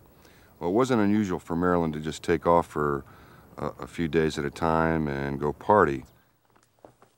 In his office, Lieutenant Todd reviewed King's missing persons report. Despite Garland's reputation, he had to take it seriously. He was joined on the case by Detective Gregory Macco. Macco found that Garland's family was taking the disappearance very seriously. We talked to other family members, getting conflicting stories, some saying this is not her. This was her years ago when she was wild and free, but now she had a little boy. She wouldn't do this. She wouldn't leave the little boy behind. Something's wrong. They didn't believe that she just up and packed up and left. They actually believed that something had happened to her. Detective Macco began investigating more thoroughly. It was standard procedure to interview the person who filed the report, so they called in Danny King for questioning. He's a boyfriend, he's going to be a suspect, and our thinking was, let's eliminate him immediately. That wasn't how it worked out. The interview took an unexpected turn. After that interview process, we asked him if he would be willing to take a polygraph, a lie detector test. And he kind of hedged on it at first. So it just threw red flags. They arranged the test for the next day and dismissed King. King should have gone home, but he didn't. He went to a bar, concerned about the polygraph, and began drinking. He met a drinking buddy there and confided that he was worried about the test. The more he drank, the more he talked. Soon he confessed to killing Garland. His friend could tell King was serious. He felt he had no choice but to go to the police. He proceeded to tell me that he just left the bar where him and Danny King were drinking for a couple of hours, and that Danny King had confessed to him. Now the police had 3 facts to go on: a missing woman, a second-hand barroom confession, and a suspect who was nervous about a polygraph test. In terms of evidence, it was shaky at best. But Detective Macco and Lieutenant Todd felt it was enough to arrest King on suspicion of murder. King lived with a small child and a large dog, so the police felt uneasy about arresting him at his house. They decided to wait it out and apprehend him the next morning. They had no idea how violent he might be, but if he did commit this crime, they knew they were dealing with a dangerous man. Police called in the SWAT team for backup. Hey, he's coming down. There he is. King went off to work, they forced his truck into a roadblock and made their move.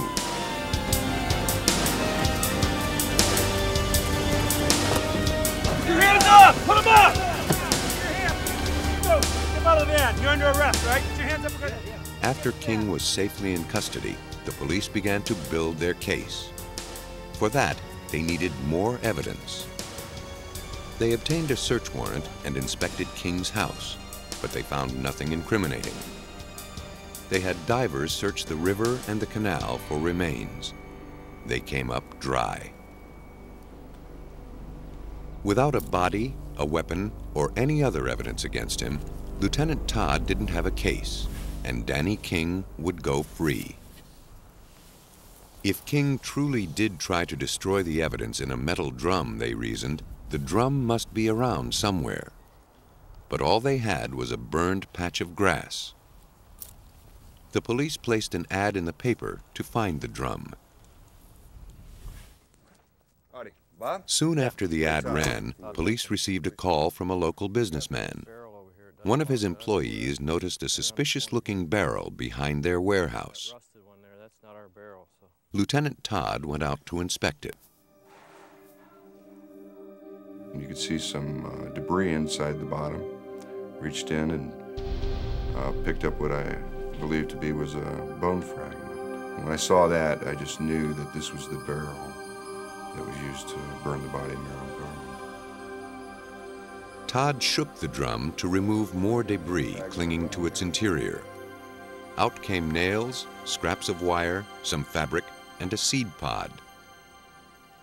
There's one seed in this vial here, and this was found in the barrel, okay? And we didn't know where it may have come from. Later, we had it identified as a catalpa seed. It's kind of an unusual tree, and there's not that many in the area. And there is a catalpa tree at 125 Canal Street, which is where the murder took place and where Danny burned Marilyn's body in the barrel. But potentially, the most damning evidence pulled from the drum was also the smallest, tiny shards of bone. If Todd could prove they were the victims, he'd have a case. He sent them to the coroner for analysis. The coroner was fairly sure the bones were human. However, he wanted them looked at by a top forensic anthropologist. Okay, Rebecca, He contacted Doug Owsley of the Smithsonian Institution in Washington, D.C. Owsley has built an international reputation by identifying human remains. This wasn't the first time Owsley had worked with the Summit County Coroner's Office. A few years earlier, he helped them analyze the remains of Jeffrey Dahmer's first victim. We've had cases where they involve dismemberment, where they will dismember parts of the body and they'll put them in different locations. We've had cases where they've used acids and corrosives and disfigurement of the body to try and make it difficult to say who that person is. They all tell you something about the individual behind that process, and in the same sense, they all leave different kinds of evidence. In the case of Marilyn Garland, Owsley was literally scraping the bottom of the barrel. The evidence he had to work with consisted of 2.9 grams of bone fragments, about the weight of 3 paper clips. He also had 3 tiny shards of tooth enamel. All had been on fire for 2 days and were shrunken and distorted by the process. Could Owsley make sense of the paltry slivers? So it looks like. And that's dark too, but Forensic scientist Doug Owsley faced many challenges in his work on the Marilyn Garland murder. The first was confirming whether the bone fragments from the metal drum were human. In this instance, we got really lucky because one of the fragments that was preserved was his finger bone. And if you think about it, different animals out there have very distinctive foot and hand bone structure. Think of a hoof, for instance, or what the foot of a dog looks like. It's very different than what we see in the human. And we've got not a complete bone, but actually just half of it, but it's enough of us, it's enough of the bone for us to actually be able to look at that and say, well, that's human morphology. Here, for instance, Owsley's next task was more daunting. Could he tell if these were the remains of Marilyn Garland? With burning, it takes maybe more time to analyze it, and you really have to know exactly what you're looking for. But you still, with the fragments of the bone, male skeletons tend to be bigger, females tend to, on average, to be smaller. And so how it is burned and the size that is the result of that process is still going to tell you often something about sex. Will still tell you something about age. And so it may make the identification much more difficult, more time-consuming, maybe more tedious, but there's going to be a lot of evidence there. At the outset of the identification process, Owsley knew nothing about the victim's physical features. That's the way he prefers to work on a case. The ideal circumstance often is not to know a great deal about it. It's better to be a little bit in the dark on that sort of thing, or a lot in the dark about that. Let the bones talk to you in terms of what they have to say what the evidence is from those. From the remains, Owsley identified 2 rib fragments. The largest was a ½ inch long. He could tell one came from near the breastbone, perhaps the 4th or 5th rib. It provided the key to unlocking secrets about the body it came from. As we age, the rounded ends of our bones become more cup-shaped. The rib's cupped end suggested the person was between 24 and 40 years old. It was 3.4 millimeters thick by 13 millimeters wide. Owsley considered that small, even after assuming it shrunk up to 25% in the fire. You can never, on a piece of bone that size, bet everything.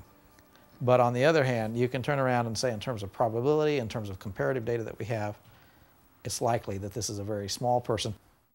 The size suggested the victim was either a female or a small male. To determine which, he compared the bone's height and thickness against a standard chart of rib measurements. In females, the 5th rib is going to have an average width of 4.65 millimeters. Males, 5th rib is going to be 6.78, so it's much larger in terms of its thickness. So you work it through as best you can and try and characterize for the entire rib cage male and female values and what the difference is. With this bone, the answer was clear. By all standards, the person it came from was petite, very likely a female. The bones had told him all they could. It was time to take a look at the tooth fragments. Owsley had only 3 to work with. They were little more than chips of enamel. By examining the thickness of the enamel, Owsley could tell they were from adult teeth. Their shape suggested their approximate position in the victim's mouth. They had telltale grooves that suggested dental work. But it wasn't enough. He needed some high-tech help to expose traces of fillings. Then he could match them to Garland's dental records. Owsley sent the teeth to the Smithsonian's Conservation Analytical Laboratory. There they underwent a process called energy dispersive spectroscopy, or EDS. Most dental fillings are a combination of silver, tin, mercury, and copper.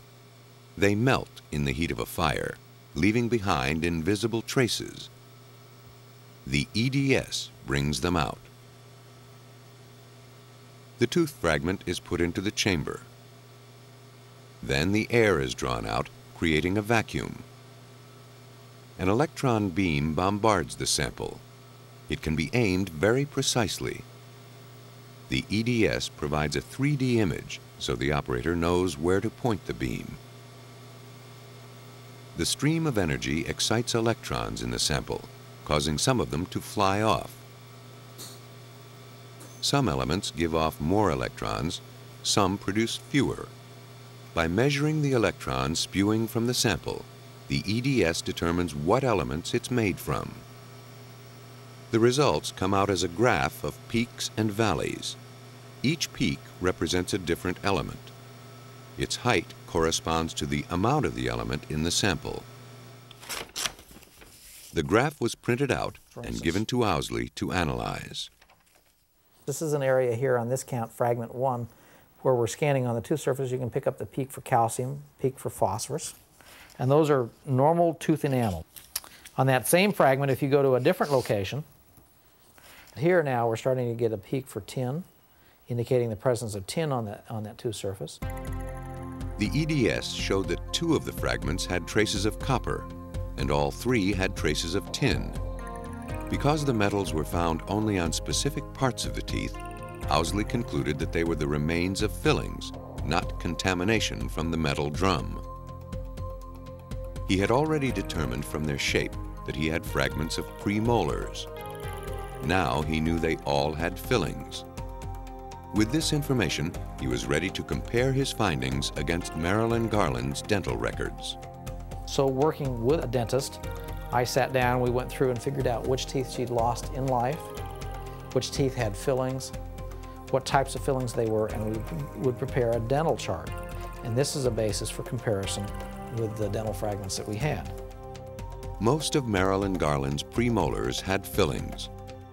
So the fact that all of the fragments also had fillings was consistent with her dental records. So I could never really say that it was absolutely this tooth or that tooth, but I could say that she in life had those teeth. And of those, 7 of those 8 teeth had fillings, and I've got 3 fragments of those teeth, and all of them have fillings. So it's a consistency there. It's a point that seems to support this association. So it's just one bit of evidence. Those bits of evidence added up to create a portrait of a victim that was alarmingly similar to Marilyn Garland. Marilyn Garland, age 35, stood 5 feet 2 inches tall and weighed 115 pounds.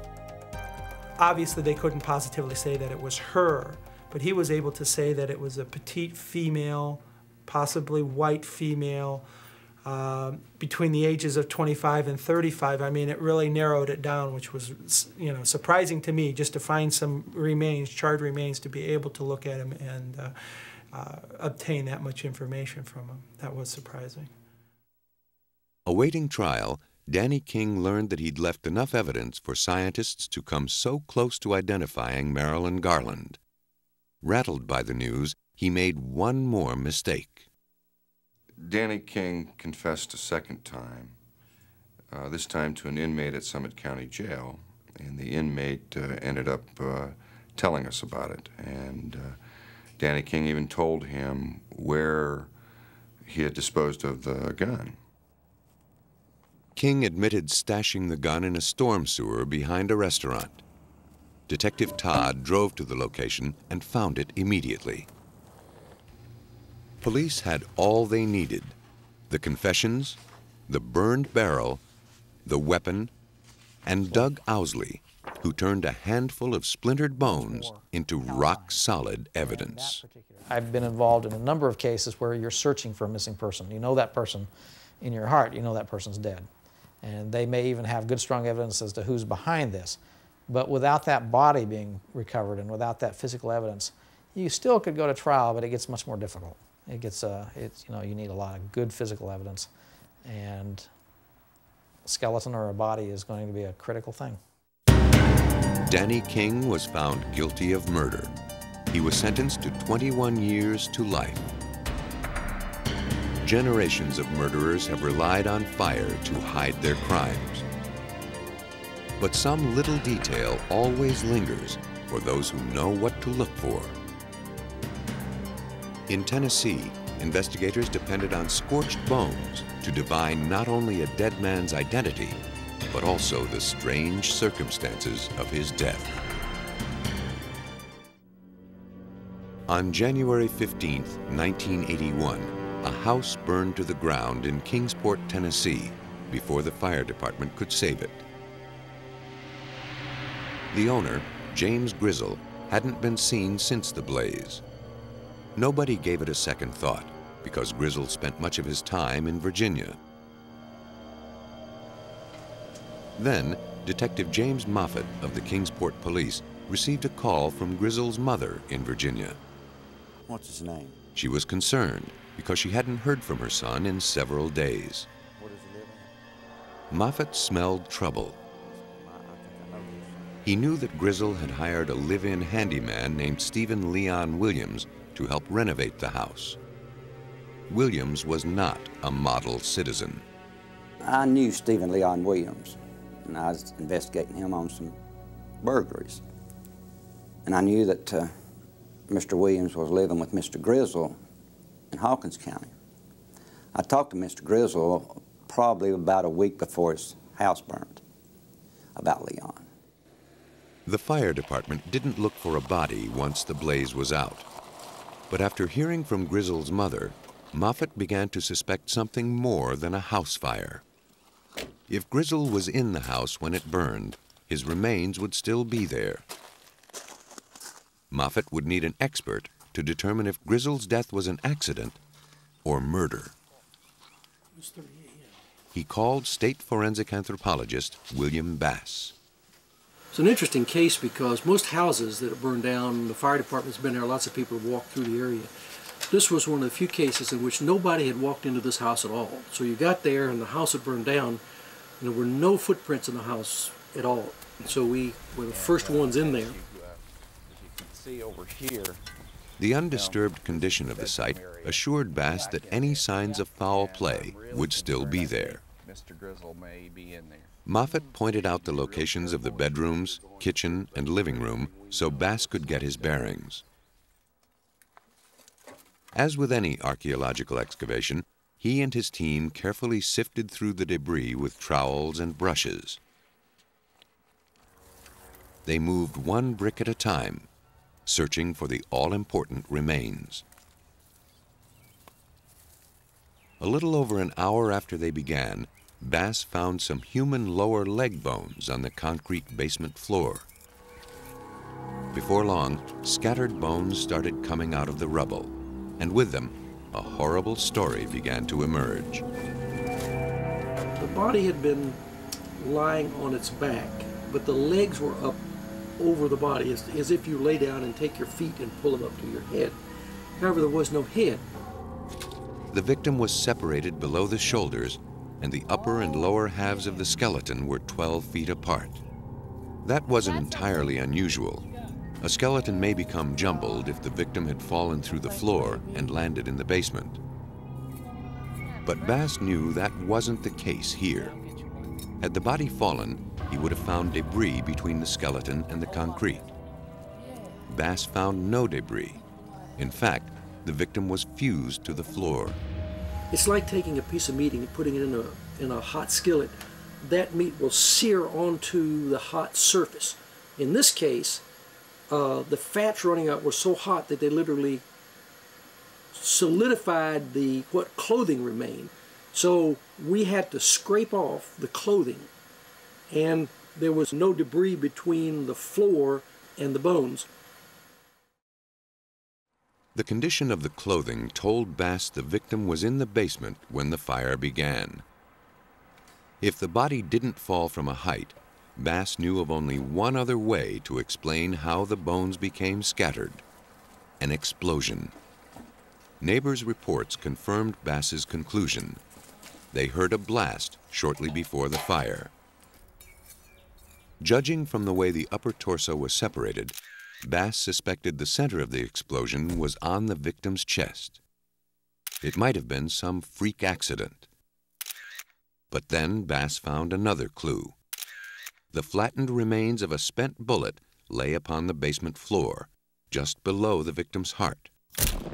Bass could tell from its mushroom shape that it had traveled through the victim and flattened against the concrete.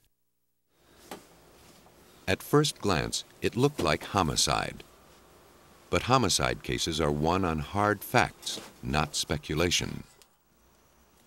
To prove murder, he needed all the evidence he could muster. In his lab at the University of Tennessee, Bass has teased the truth from countless human remains. Here, he took a closer look at the bones pulled from Grizzle's house. He would try to determine what events caused the destruction of a home and the death of a person. With burned remains, it's not always easy. When a body burns, much of it is destroyed. The arms and legs separate. Fluid in the head turns to steam and bursts the skull. As bones burn, they retain their shape, but they shrink up to 33%. depending on the temperature of the fire, how long they were exposed to it, and which bones they are. Fire turns them brittle. They shatter while they burn and can crumble if they're touched or moved afterward. Collecting a complete skeleton is nearly impossible. Because burning disfigures bones, it's a common way to hide the cause of death. Investigators must learn to distinguish the subtle differences between damage caused by fire and damage from a murder weapon. Bass demonstrates that even a bullet in the head can go undetected unless the forensic investigator knows how to find it. All of these pieces were all together in a jumble. We x-rayed this, and there is little flakes of lead in the bone, indicating, hey, this individual's been shot. Then we wanted, can we determine where this individual was shot? So we sat down and started putting the skull together, all of these pieces, and sure enough, here comes your entry wound right there. Joanne Bennett, a student of Dr. Bass, is hoping to find a more efficient way to recognize injuries not caused by fire. In her research, she experiments with bone scraps from pigs. First, she damages them to simulate foul play, then burns them to see how they change. We designed several different traumatic events to address the trauma that anthropologists recognize. Bennett and other graduate students saw, strike, and stab a variety of pig bones. The bones are then photographed, x-rayed, and sketched to record every nuance of the damage. Once the bones have been cataloged, the students burn them. If they're lucky, they use a house scheduled to be torched for fire training. The goal is to simulate as closely as possible a real-world situation.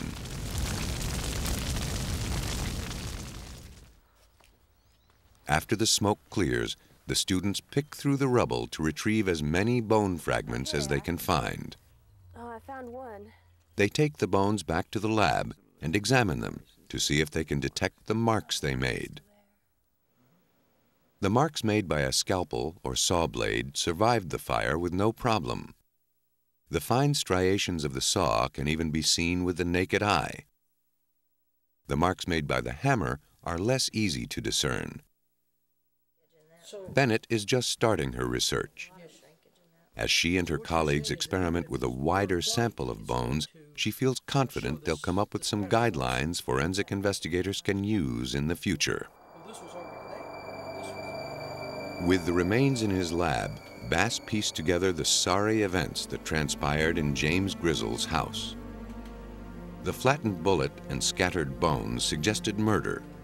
The color of the bones backed that up.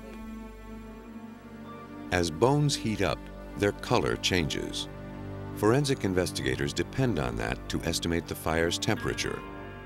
Especially hot flames suggest an accelerant like gasoline was used. And that means arson. At about 545 degrees Fahrenheit, bones turn reddish or grayish brown. Between 970 and 1200 degrees, they turn black. Over 1200 degrees, all the organic material burns out, leaving a white shell of calcium. The remains in Grizzle's house were white. They must have burned at about 2000 degrees, indicating the use of an accelerant. Bass concluded the fire was deliberately set. Now, Bass was sure he could prove homicide. The burned remains told him that the victim was shot to death, the body blown apart, and the house set on fire to hide the crime. But who was the victim? Though reasonably certain it was James Grizzle, Bass had to prove it beyond a reasonable doubt. Without naming the victim, Moffat couldn't catch his murderer. To identify the victim, Bass first examined seams in the skull, called sutures. They slowly close as we grow older and are gone by age 40. Inside the skull of the victim, the sutures had disappeared. On the outside, they were almost completely gone as well. Now this would indicate that he was not only 18, but was, middle-aged. You get in at least 30s, so forth. Age can be determined another way, by looking at the joint surfaces of the bones.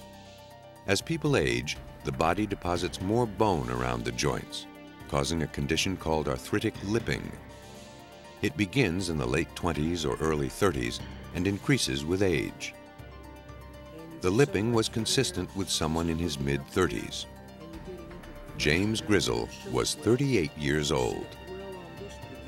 Bass next examined the external occipital protuberance, the bulge on the back of the head, to determine the victim's sex.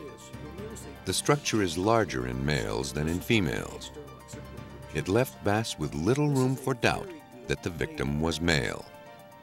This is one of the best ones I've ever seen. This is a classic textbook case of an external occipital protuberance, which would indicate that this individual was a male. So by just this little piece, you could get not only sex, but age with that right there.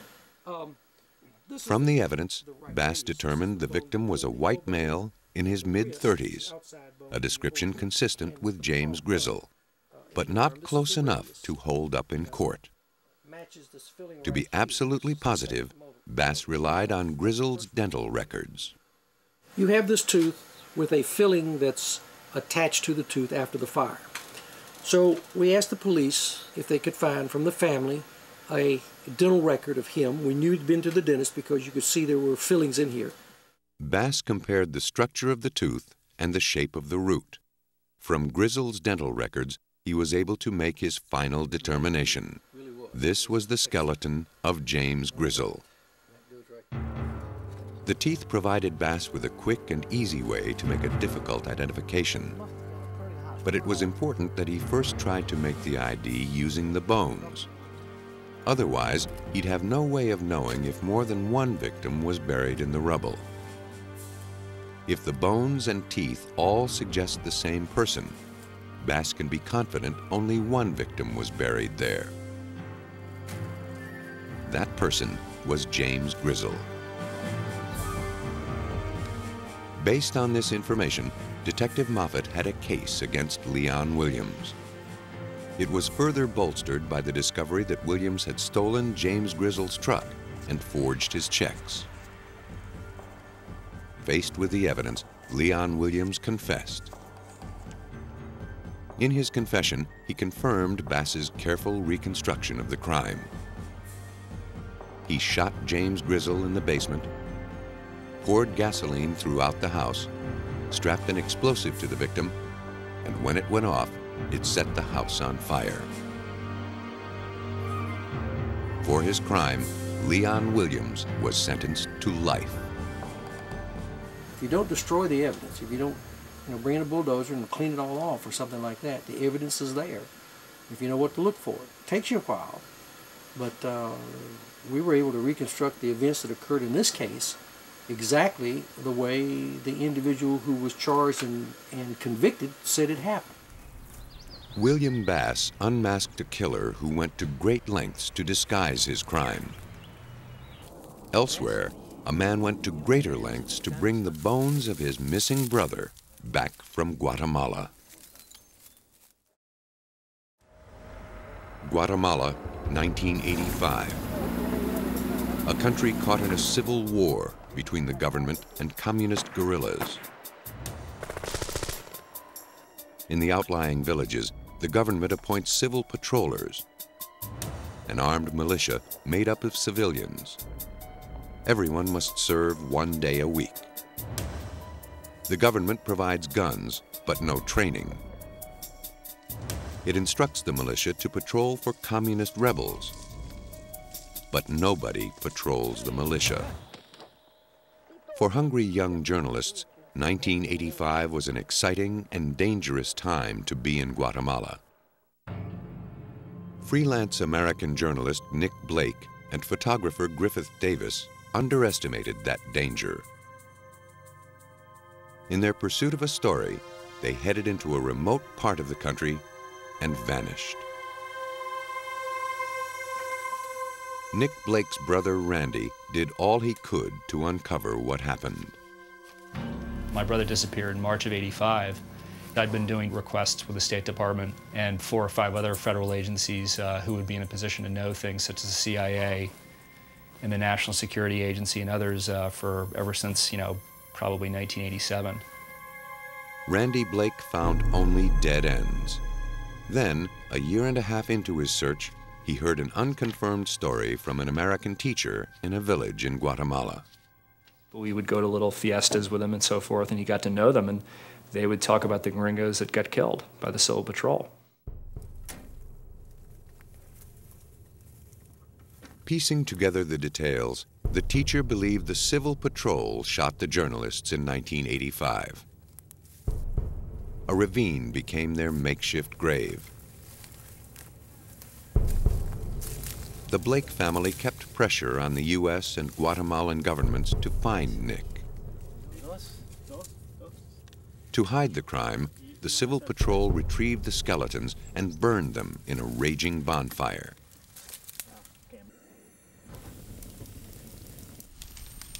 The flames split and shattered the bones beyond all recognition, or at least that's what the patrollers thought. But the Blake family persisted. The patrollers were pressured into sending the remains to the United States. They arrived in 1990, but an analysis uncovered a deception.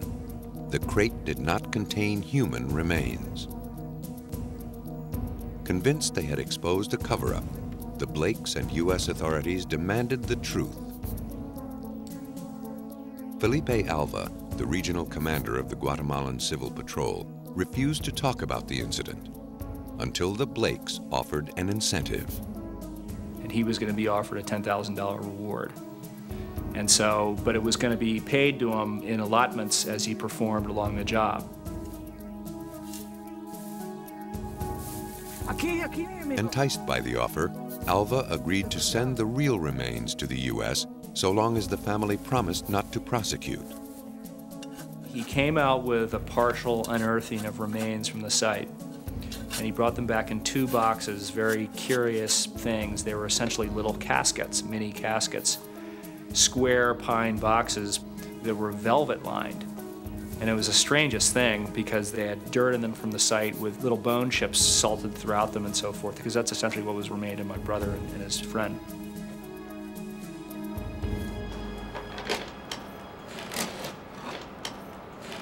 The grim homecoming occurred without ceremony at a loading dock behind the Smithsonian Institution in Washington, D.C. The unmarked remains had traveled over 3,000 miles to get there. Navigating through a maze of deception and lies. But more work lay ahead before the Blakes could put their loved one to rest and find the closure they sought. This time they had to be certain the bones in the crates were truly Nick's and Griffith's. For the delicate task of identifying the remains, they pinned their hopes on forensic anthropologist Doug Owsley. When the crates arrived, they were x-rayed to see if they required special handling to avoid damage.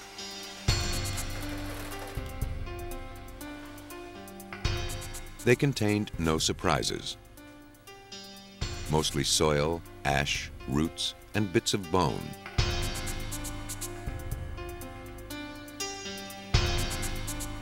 Then Owsley and his team sorted the bones. It was immediately apparent the remains were human. They also found a duplication of parts and a color difference. Owsley was certain these were the remains of 2 people. Out of 150 pounds of dirt and debris, they recovered about 2 pounds of incinerated bone. The largest of the more than 1,600 fragments was just 3 inches long. But Owsley was fortunate. Some of the fragments came from the occipital protuberance at the back of the skull. The large size of the specimens indicated both were male. But they could have been almost any 2 men.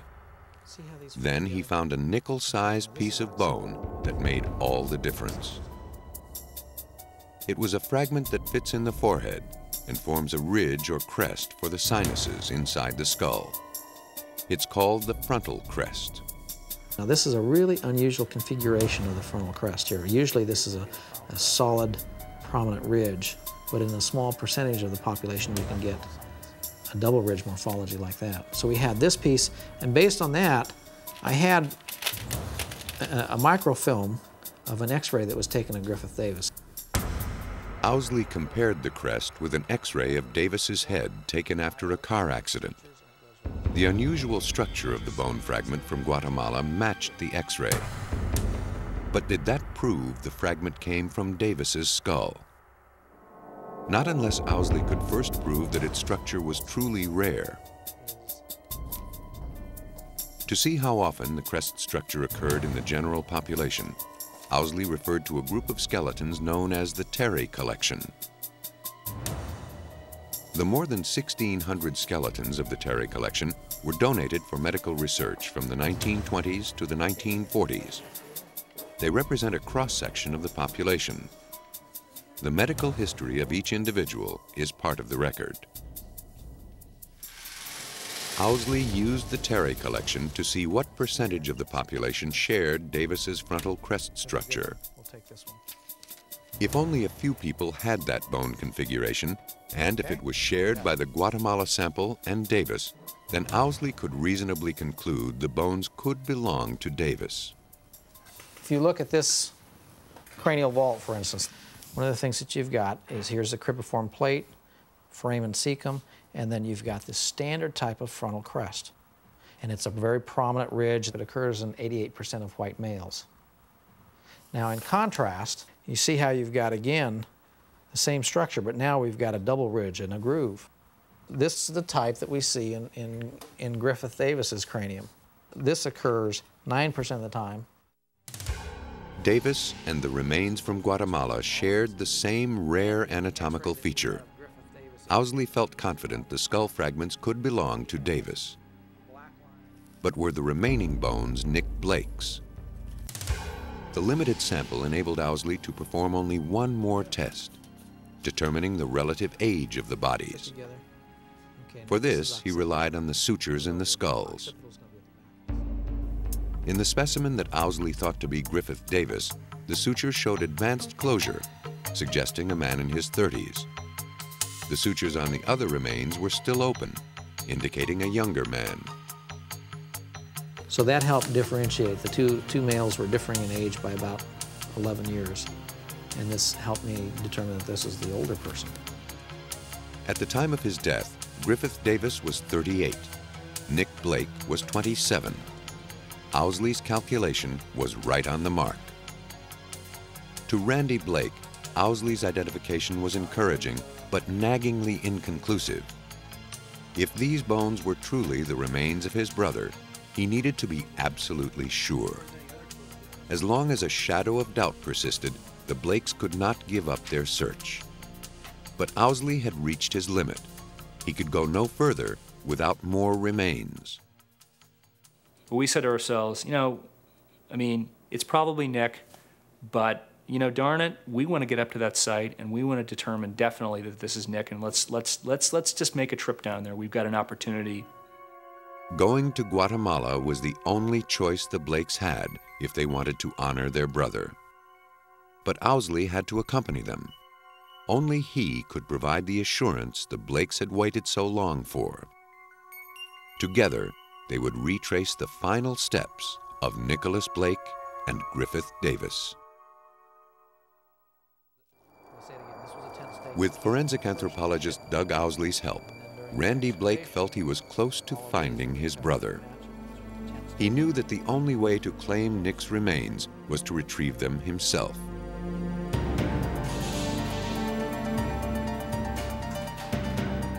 Randy, his brother Sam, Owsley, and a colleague made the trip to Guatemala in June 1992.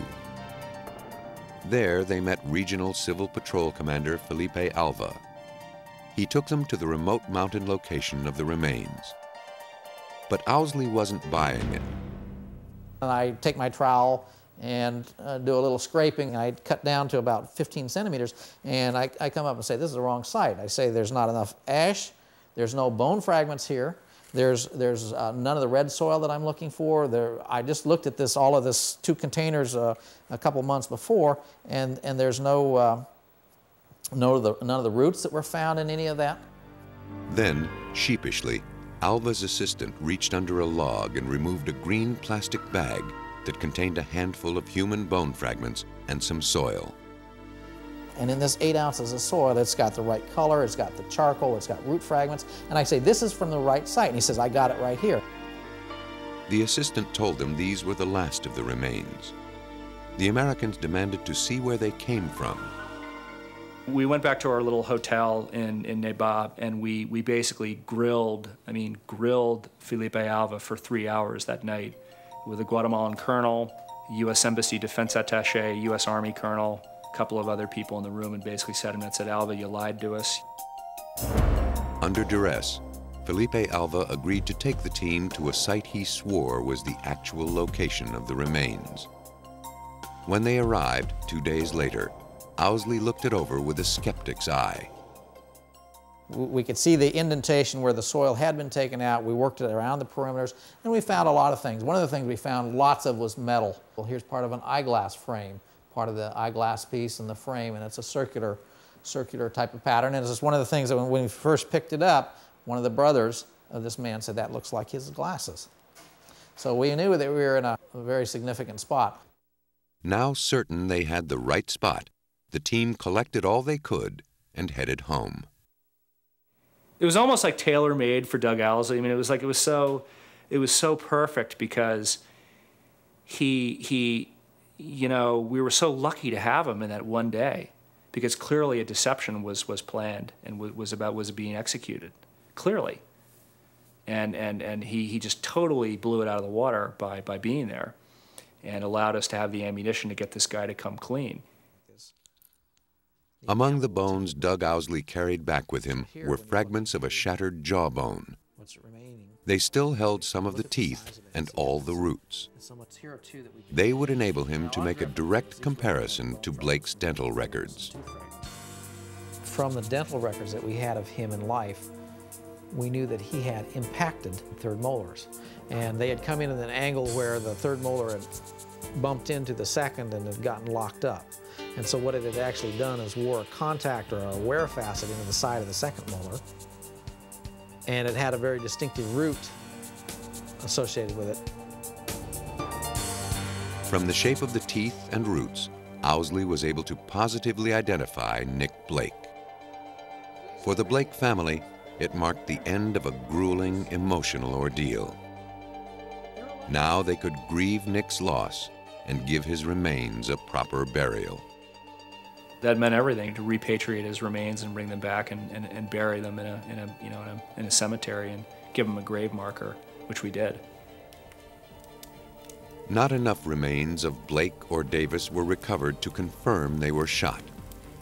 For the Blakes and the Davises, that was no longer important. Bringing Nick and Griffith home was enough. From the ashes of murder rise lingering clues, transformed but never erased. As scientists learn to read their meaning, they can restore what the fire has taken. And by doing so, find a loved one or catch a killer.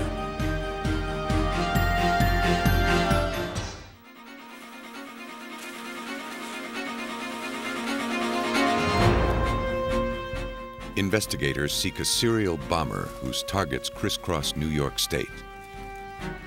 4 deadly explosions in 90 minutes leave only vague clues to the bomber's identity.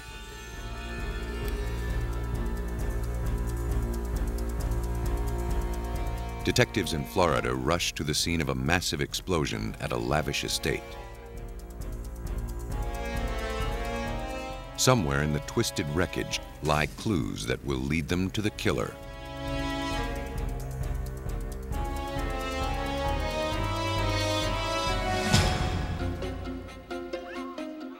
Bomb investigators must piece together the shattered remains of an intricate puzzle.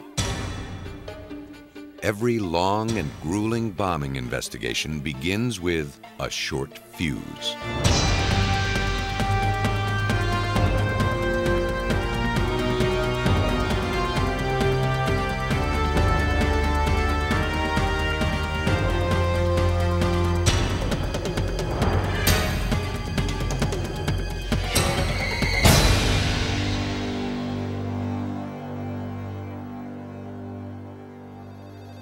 Eleanor Fowler of West Valley, New York, had no idea the phone call she received a few days after Christmas in 1993 would be a prelude to death. A delivery service asked for directions to her house so they could deliver a package.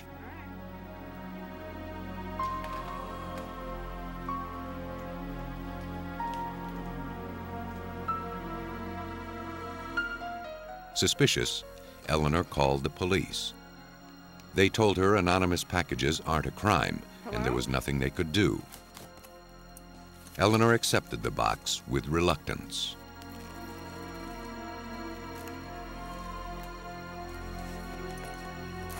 She cut into it and removed the crumpled newspaper.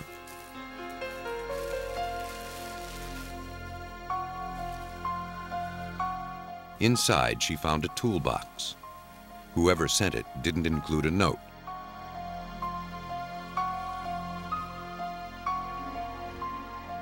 She flipped the latch and lifted the lid, triggering a fatal explosion.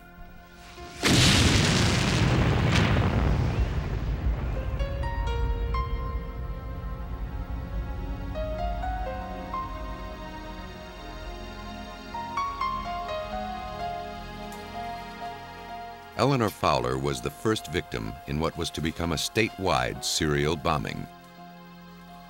5 more bombs, concealed inside identical toolboxes, were delivered throughout northern and western New York within 90 minutes. 4 of the bombs exploded, killing 5 and injuring 2. Investigators from 3 New York offices of the Bureau of Alcohol, Tobacco, and Firearms, along with their national response team, followed the trail of explosions to each bomb site. The ATF is the federal agency assigned to investigate bombings.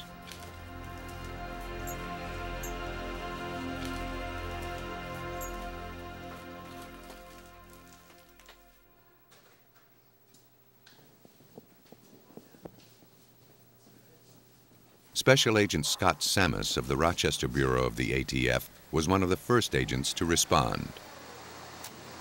The investigation starts on December 28th, 1993, when I receive a phone call from my supervisor, who tells me to respond to Buffalo. He's had several bombings, possibly several deaths. Please come out there and assist. I'm in Rochester. I'm an hour and a half away. He then calls me back a few minutes later and asks me to stay in Rochester because there's just been a detonation in Rochester with possibly some deaths there.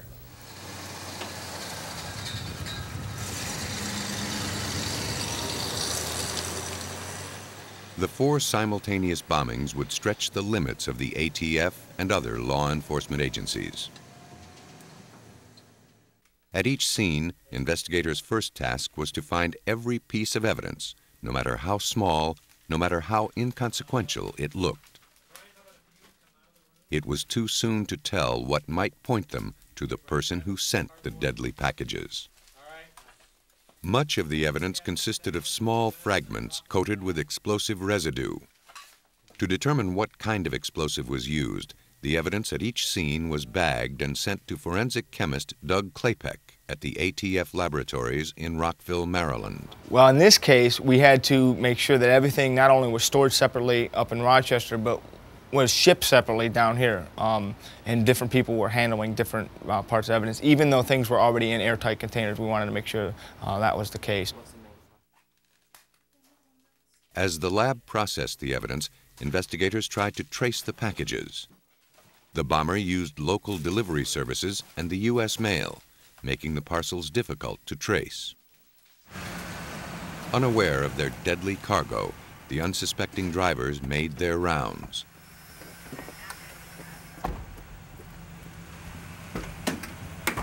The packages, weighing about 16 pounds, looked harmless enough.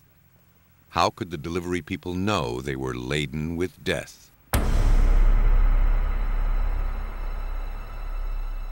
Not all the bombs reached their targets. When one driver tried to deliver a package to Corrections Officer Scott Kemp at the New York State Penitentiary, he learned Kemp wasn't working. The penitentiary couldn't accept the package. Aggravated at the delay it would cause him to redeliver it another time, he threw the box into the back of his van. Through sheer luck, the bomb didn't detonate. This bomb and another that malfunctioned were disarmed by the Erie County Sheriff's Bomb Squad. They provided investigators with an important break in the case. They now could look at how the bombs were built. Inside this device, after is tripped by opening it up, this would trip the device. Not doing the latch, but opening it up like this would trip the device, like that. That would cause the detonator to explode inside here and hit this about 4 pounds of dynamite. Also included inside of this device was about 11.5 pounds of shrapnel. And these shrapnel pieces were of 28 different varieties. Propelled by the dynamite, each piece of shrapnel travels 10 times faster than a bullet. Moving at 14 to 15,000 feet per second, the shards can tear through solid concrete. Explosives are grouped in two categories: high explosives and low explosives. High explosives like dynamite and C4 are the most powerful.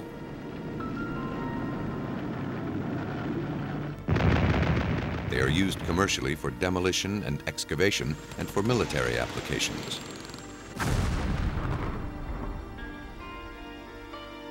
Very stable to work with, high explosives require a great amount of force, a detonator, to set them off.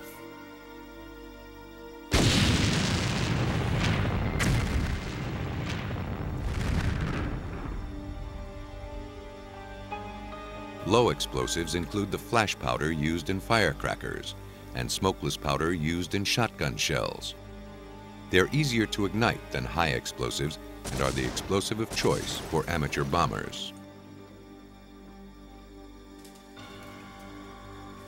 By looking at the degree of destruction at the New York bomb scenes, investigators knew immediately that it was caused by high explosives. James Crippen, a 9-year veteran with the Colorado Bureau of Investigation, trains law enforcement agencies to conduct bomb investigations at the scene and in the lab. He's seen his share of the havoc wrought by high explosives. Certainly a pound of C4 is going to do a whole lot more damage than a pound of black powder. You know, a pound of black powder, you know, make a pretty good bomb, but, you know, a pound of C4 will, you know, can devastate a building. I mean, you're talking a difference in detonation velocity of anywhere from 1,200 to maybe 1,800 feet per second for black powder to in the neighborhood of 25,000 feet per second for C4. So there's a lot more force involved, a lot more shattering force. But sometimes people can survive a bomb blast, even from a high explosive. Roosevelt Town resident William Lazore was a target of the New York serial bomber, but his suspicion saved his life. When Lazore picked up his package from the post office, the clerk joked that it might be a bomb. Though the clerk was trying to be funny, Lazore was careful enough to open the toolbox with his rake. That added bit of distance and caution saved his life when the bomb exploded. Several hundred miles away in Cheektowaga, Robert Fowler was less fortunate. Eleanor Fowler's husband received his package at work. These pictures were taken from a surveillance camera that captures a still image every few seconds. They count down the final moments in the lives of Robert Fowler and his co-worker, John O'Donnell. Just before the explosion, another co-worker, Jeffrey Camp, offered to open the package with his pocket knife. The blast was so powerful, it threw Fowler some 15 feet down the hallway.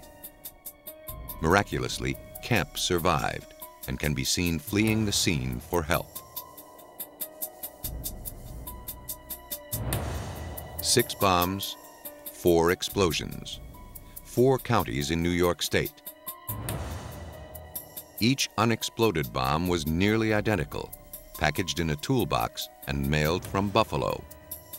The bombing shared another element. All the intended victims were related. All the family members are interviewed. There were other family members who were not targeted, who were found and interviewed, and who survived. And everyone was asked, you know, who do you think might have done this? And everybody said, well, you know, Mike Stevens. Maybe he did it. 56-year-old Mike Stevens had a girlfriend named Brenda Shavir. Everyone targeted in the bombing was related to Brenda. The connection might have been a coincidence, except for one more revealing detail. 3 months earlier, the Monroe County Sheriff's bomb squad told Sammis that a restaurant manager near Rochester found more than 100 sticks of dynamite near a dumpster. The code numbers on the dynamite matched the dynamite in the unexploded bombs. Investigators traced the numbers to the Kentucky Powder Company. The firm, housed in a quarry, sold blasting supplies. Employees gave Sammis a description of a man who had purchased 55 pounds of dynamite and 50 blasting caps 4 months earlier. Sammis's investigation revealed this man to be Earl Figley, a close friend of Mike Stevens. Sammis questioned Figley. Presented with all the evidence implicating him, Figley confessed that he and Stevens made the bombs and sent them to Brenda's family. Figley explained Stevens' motivation. Mike wanted to exact revenge on his girlfriend's family for not accepting him. The relationship between the two started becoming strained, and Mike started tapping her phone calls. And just as in any relationship, your own family is going to support you in your relationship with another person. And that's what happened in this case. Things weren't going well. Family members of Brenda would tell her, if it's not working out, why don't you get out of the relationship? Police had enough evidence to arrest both Earl Figley and Mike Stevens, but they still had to build a case that could not be beaten in court. For that, they needed hard evidence to convict Mike Stevens.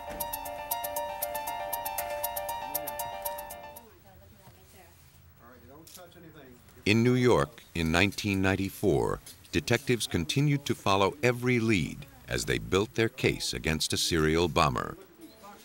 While Mike Stevens and Earl Figley were in jail, the ATF National Response Team searched Figley's hotel room.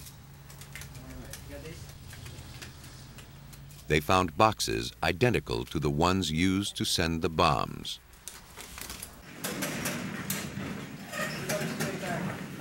A tip led ATF agents and the Rochester Police Bomb Squad to a cache of evidence in a storage locker Stevens had rented several months earlier.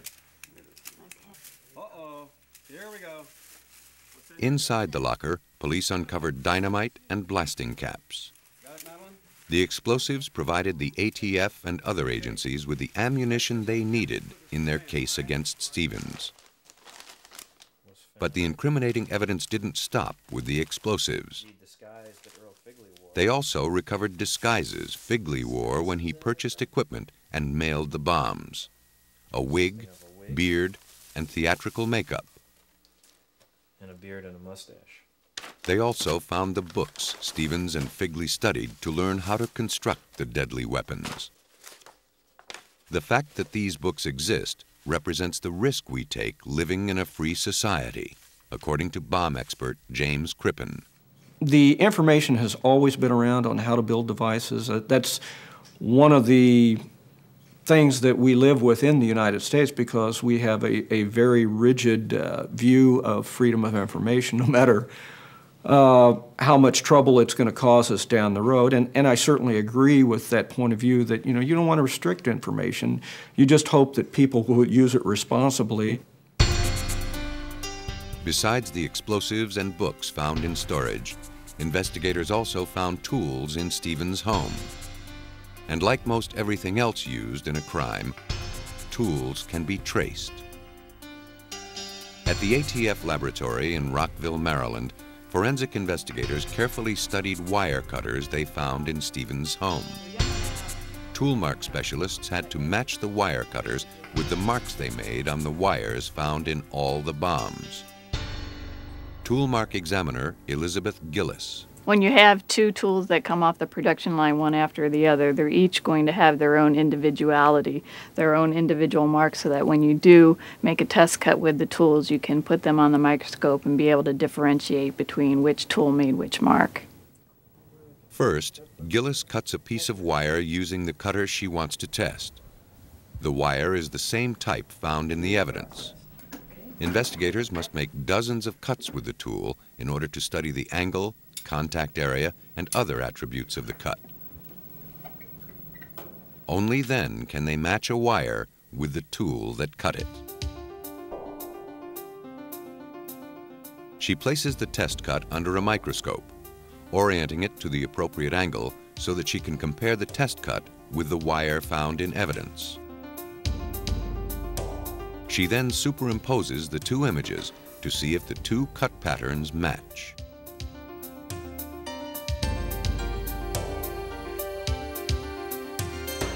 In the case of Mike Stevens, investigators made a successful match.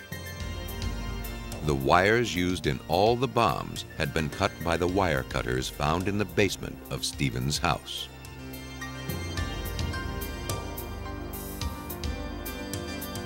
While the books, wires, and tools helped investigators tighten their grip on Mike Stevens, they still wanted one more piece of evidence. They needed to establish a connection between the explosives and the suspect. People think that when a bomb goes off and blows up, that everything goes away. There's nothing further from the truth. When you have an explosion, all the explosive material is converted into a gaseous state that actually is consumed in the explosion. Well, that will go out as a heated gas, and when it hits other objects, it will cool down and start coating those objects, such as metal or clothing or wood or whatever. So not only will you have unreacted particles of explosives, but you'll have this gaseous film that's developed on other objects that you can test and get the residues from. At the ATF lab in Rockville, Maryland, Doug Klapek analyzed residue from the bomb scene to determine the kind of explosive used. Once identified, Klapek tried to match it with evidence collected from Mike Stevens. The residue from explosives evaporates quickly, so samples of the debris were packed in airtight canisters. To test for explosive residue, Klapek had to capture it as it dissipated. He prepared a charcoal-filled pipette, which he then inserted into the top of the canister.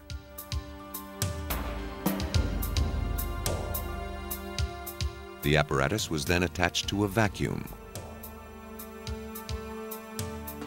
As the canister was gently heated, air was drawn out through the pipette. The charcoal inside the pipette grabbed the chemical components from the evidence. These chemicals were analyzed to see what explosive they came from.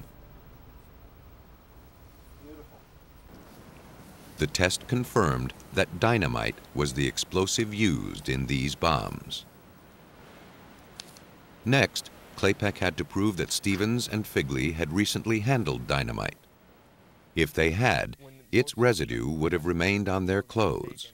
I found off of Stevens' boots and his clothes ethylene glycol dinitrate, which is only found in dynamite. There's no commercial use other than in dynamite for this material. Investigators had made their case. They had matched Stevens and Figley to explosives and the tools used to make the bombs. Any missing details were sewn together by Earl Figley himself.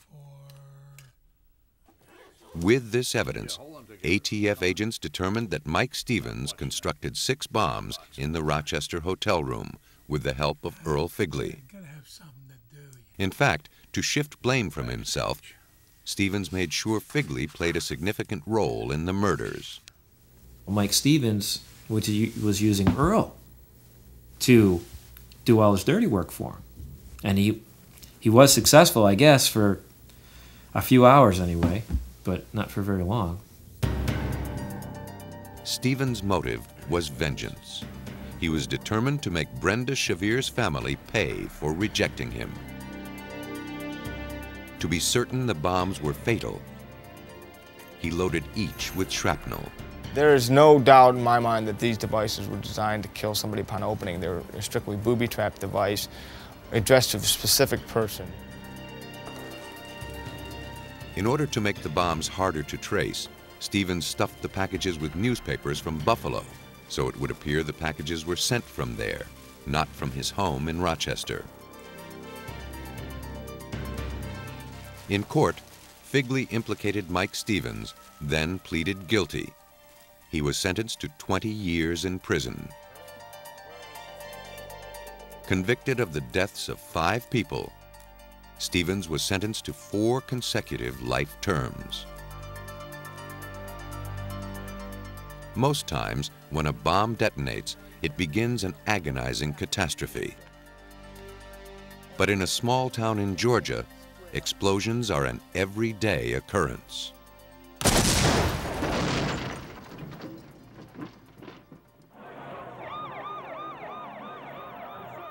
Worldwide, the number of bombings is increasing every year. An alcohol, tobacco, and firearms study revealed that from 1990 to 1994, the number of reported bombings nearly doubled in the United States alone. Pete Maston, head of ATF training, has investigated explosions for more than 30 years. Well, the typical bomber is perhaps the ultimate coward. The typical bomber doesn't face, nor do they want to face their opponent. They would much prefer to use whatever subterfuge and cover they can. To make sure these criminals are brought to justice, the ATF brings young investigators and students to this testing ground in Brunswick, Georgia, to teach them how to catch a bomber. Here, the ATF trains evidence technicians, fire investigators, schematic artists, and explosives technicians. At the academy, each skill is refined by repetition. On this day, ATF bomb scene instructors will test their students' knowledge by detonating 3 car bombs, simulating real crime scenes. The men building and packaging these explosives are highly trained experts. Their job is as delicate as it is dangerous.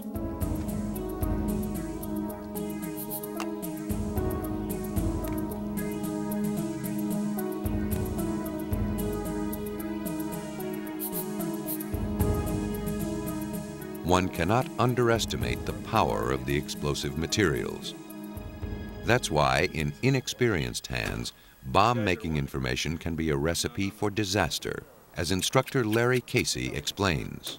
All that information that's available doesn't have proper safety precautions in it, and the learning skills of sequential assembly processes, things that are important to know for safety reasons, are totally missing there. So they're always at great risk to blow themselves up. And we oftentimes will get a call and you'll find the tragic aftermath in a garage or someplace where the kids were doing experimentation, and what you get are pieces of bodies and tools scattered around and death and destruction, and that's the sad part of this. Instructors at the academy begin the training session by building pipe bombs. These bombs are not mock-ups, they are real. The explosive powder must be filled with great care. Just a few grains stuck in the pipe thread could trigger a blast. A small spark or even static electricity could ignite the powder.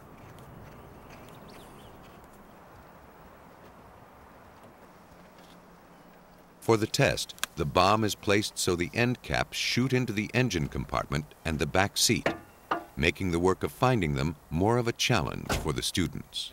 So that big high-pressure end cap should go right into that radio area. So it's fore and aft kind of at this angle? Yeah. Okay. When everyone has cleared the area, it's time for detonation.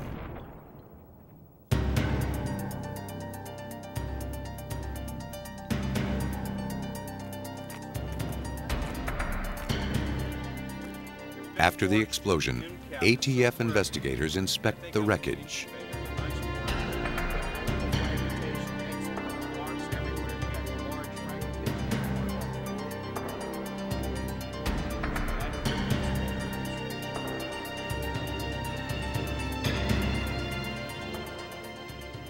Some of the lighter fragments were propelled hundreds of feet into the woods, creating a huge area to investigate.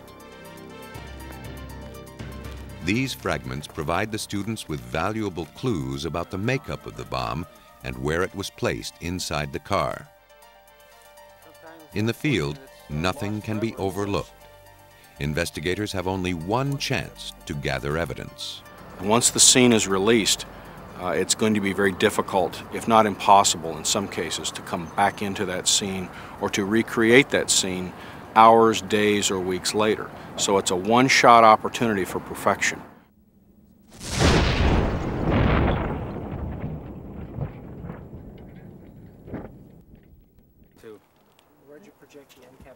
It quickly becomes evident how destructive these small pipe bombs can be.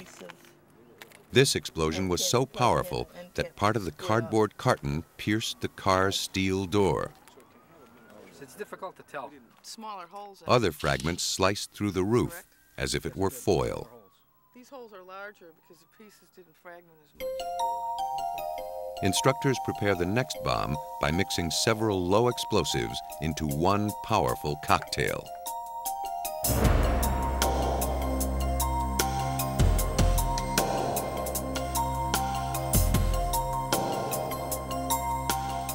The work is nerve-wracking.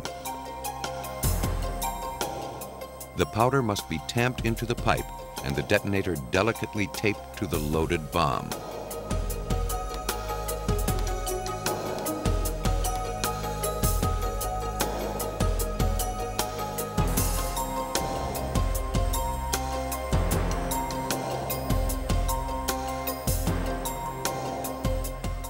In some cases, the seat cushions are wetted down to prevent fire from destroying evidence the students will need to work with. The final package is ready to detonate.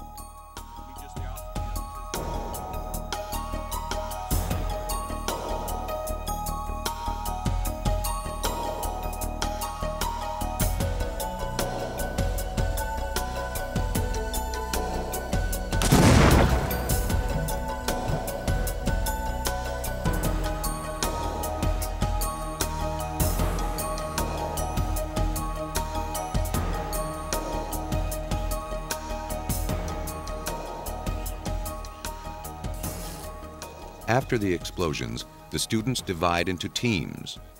The team leader assigns each person to a task. Charlie, Ray, Rick, Frank, Joe. And Colin's going to kind of be the overseer of that group.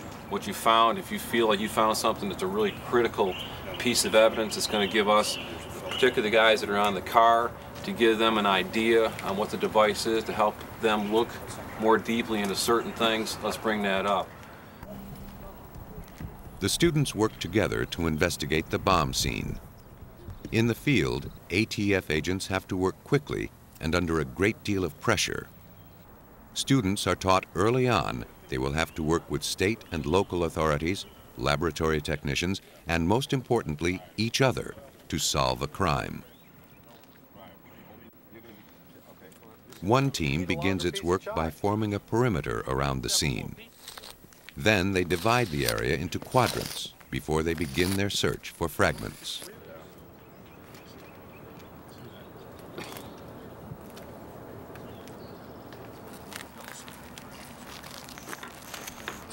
Hey, Jim? Just let him. Colin. Here's your, this looks like the piece of the end cap, right? The students walk along the tarmac, advancing as a team so they don't miss any shard of evidence. Each piece is then identified with a chalk circle or a small orange cone and assigned a number. In an explosive scene like this, evidence numbers can reach into the thousands.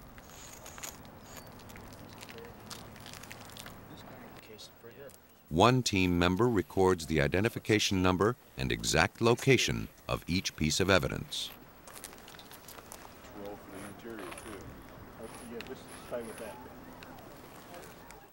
Distances between the fragments are measured to plot their location.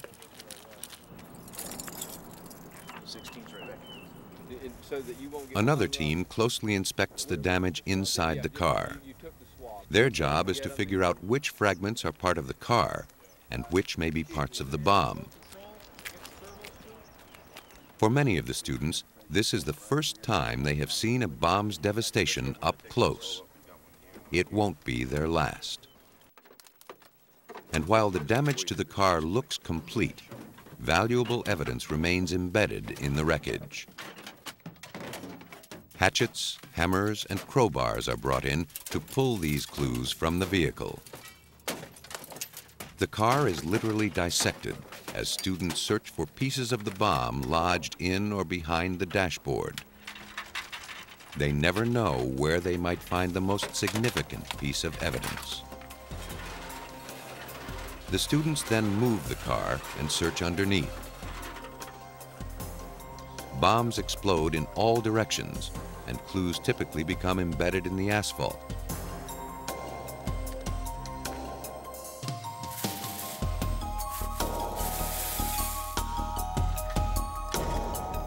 Inspectors then sweep up what remains of the scene.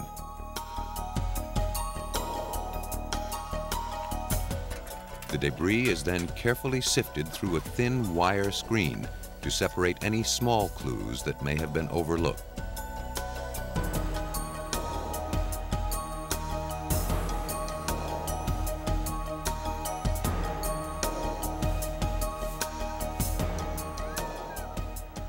Instructors intensify the pressure and pump up the realism by adding a chaotic element to the bomb scene. They're called survivors.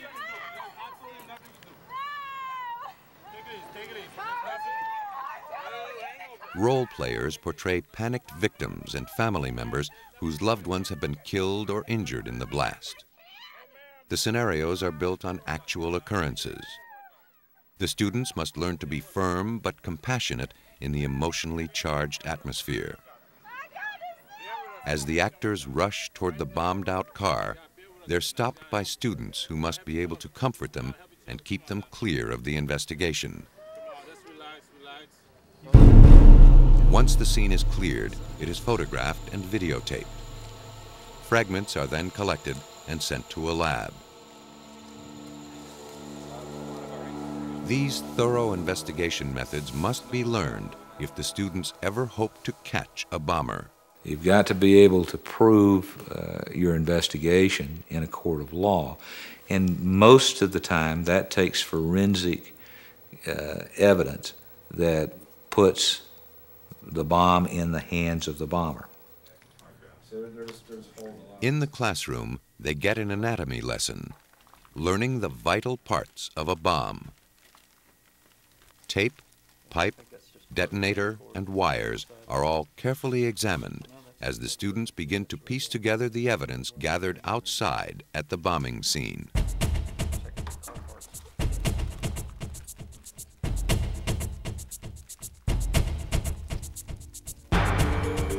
The need for well-trained ATF investigators is crucial for crime solving. Usually, when a bomb goes off, the bomber is miles away. But in a case in Florida, he struck frighteningly close to home.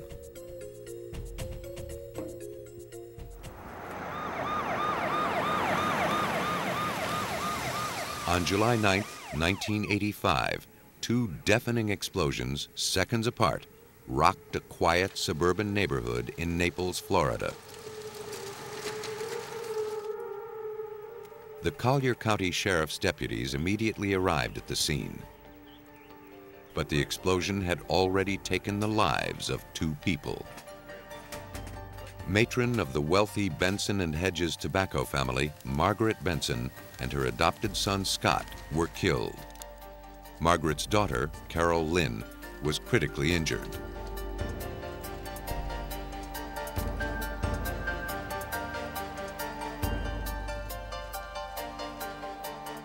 The sheriff's office knew this type of devastation was no accident. They called the ATF for help. Special Agent Ralph Ostrowski worked the investigation. In my 22 years with ATF, particularly my time in Cleveland, when I worked a lot of organized crime, bombings, vehicle bombings, this was without a doubt the worst vehicle bombing I had ever seen.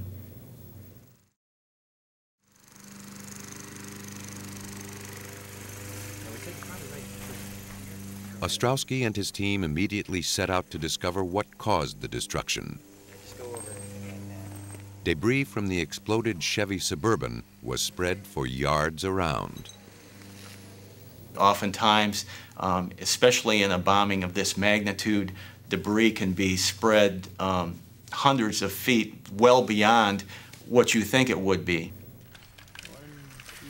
ATF agents worked with police to establish a procedure to conduct the evidence gathering.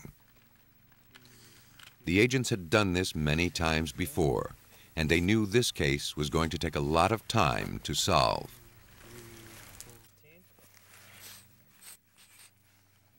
So by the 2nd or 3rd day, needless to say, the scene got to be very, very tedious to work. The agents were forced to wear masks because of the stench, and they did an excellent job in recovering as much of the evidence as they did recover.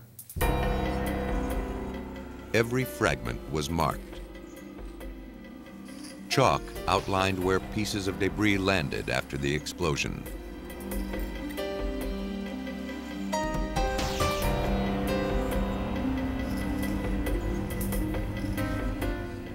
It didn't take long to discover the probable cause of the explosion. They found pieces of large metal pipes that weren't automobile parts. The ATF was confident the vehicle was destroyed by a powerful pipe bomb, but they now had to determine how it was constructed and who planted it. The vehicle was absolutely destroyed. This was a large vehicle, a 1978 Chevy Suburban. The top of it was peeled back with 2 27-pound pipe bombs in a contained vehicle.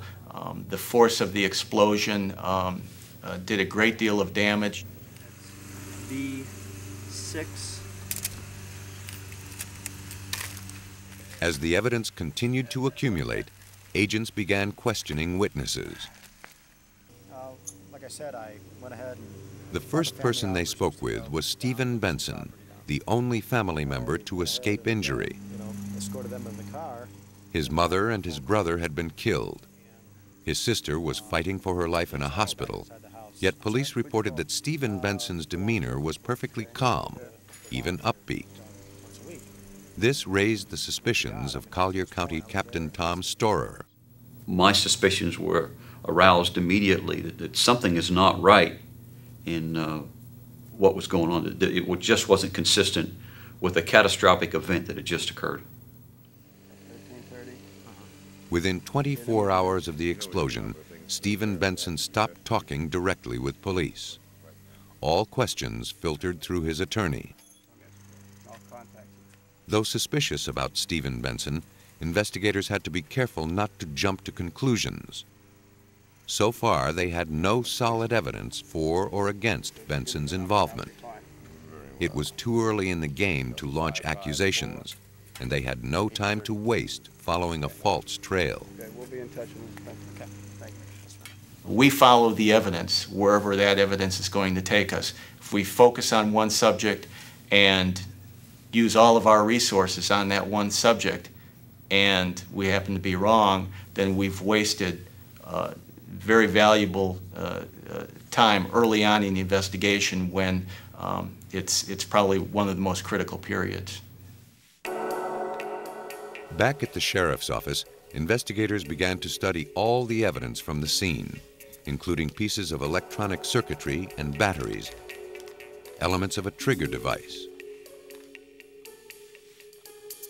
They knew that whoever planted the bomb had some expertise in assembling electronics. Ralph Ostrowski and Jack Gant began to study a schematic artist's map of the explosion, giving them a clear look at the epicenter and direction of the blast. The purpose of these sketches that we're looking at here today is to assist the investigator when he testifies in court. He'll be asked by the defense where each piece of these articles were picked up, and he must be able to testify that he picked these articles up in a location around the car. He must be able to provide testimony of what this article is.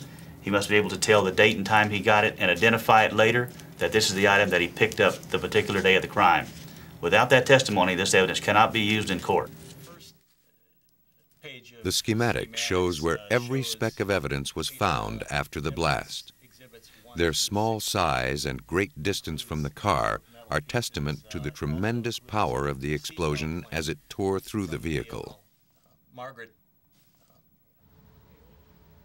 Once the maps were drawn and the evidence was collected, the investigation moved north. Fragments gathered at the scene were taken to the ATF laboratory in Atlanta, Georgia. Here, investigators would try to make sense of the twisted wreckage of the vehicle.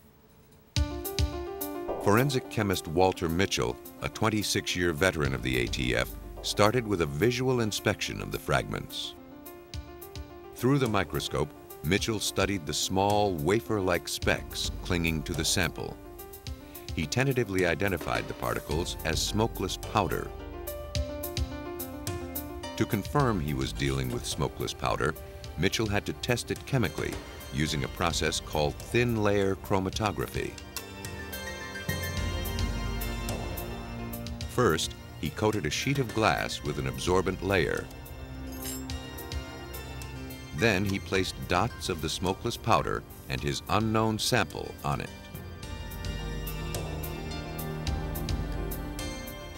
The glass was dipped into a tank of solvent. As the solvent was drawn up the absorbent layer, it carried with it small quantities of the dissolved powders.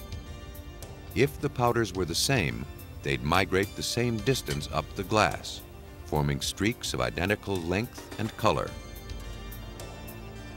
Mitchell removed and dried it. Then he put the glass under ultraviolet light to compare the colors of the streaks. In this case, the color of the smokeless powder and the unknown sample matched. A comparison of the lengths of the streaks matched too. The test confirmed Mitchell's suspicions. Smokeless powder was used to blow up the vehicle in Naples, Florida.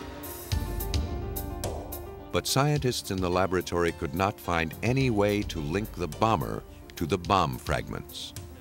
That evidence would have to come from somewhere else.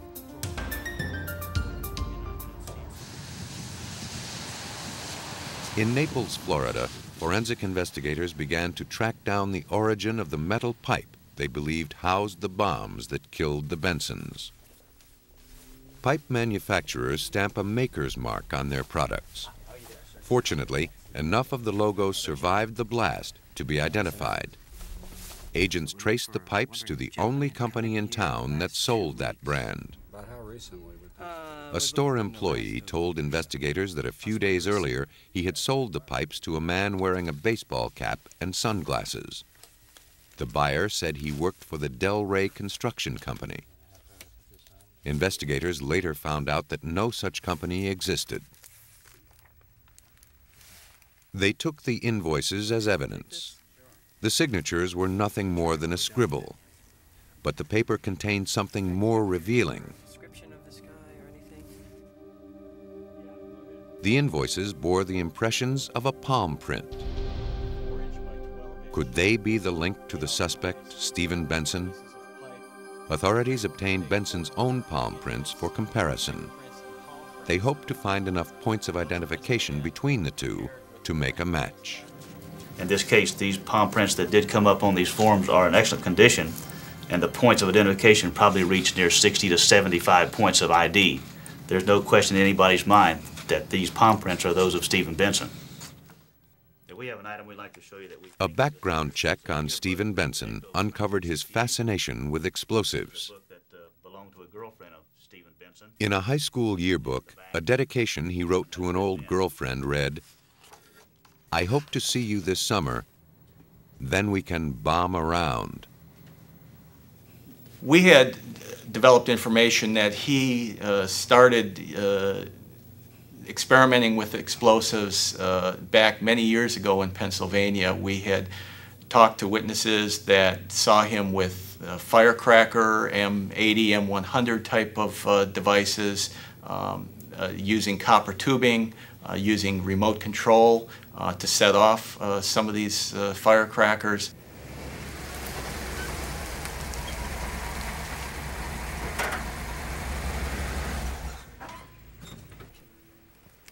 To understand Benson's possible motivation for murder, authorities looked to a financial auditor. The auditor determined that Benson, despite his access to a family fortune, was a terrible businessman. Police discovered that his financial failures were so far-ranging that Stephen started forging checks from his mother's accounts. When Margaret Benson discovered this, she threatened to write Stephen out of her will. Could it be Stephen Benson saw one clear way to get at those millions? Investigators believe Benson used his expertise in electronics to construct the two deadly bombs and the trigger device he used to set them off. On the morning of the bombing, Stephen told everyone he was going to pick up coffee and donuts. But police believe this is when he planted the bombs in the car. Once that was done, all he had to do was trigger the bombs, and a family fortune would be his. Or at least that's what he planned.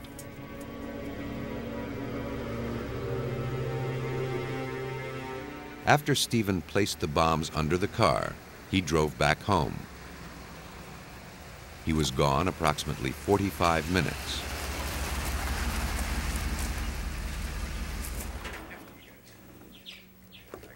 Carol Lynn, Margaret, Scott, and Stephen set out to drive to the Gulf Coast to survey property for a new house.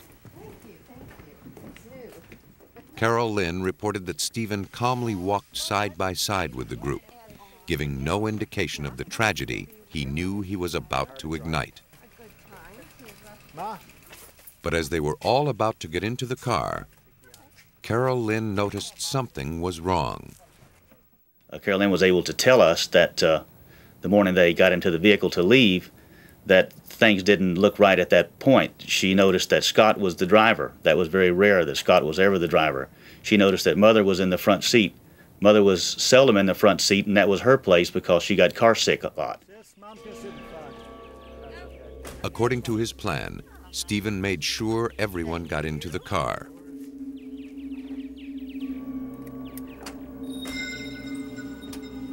Just before they were about to leave, Stephen excused himself to pick up something he'd forgotten.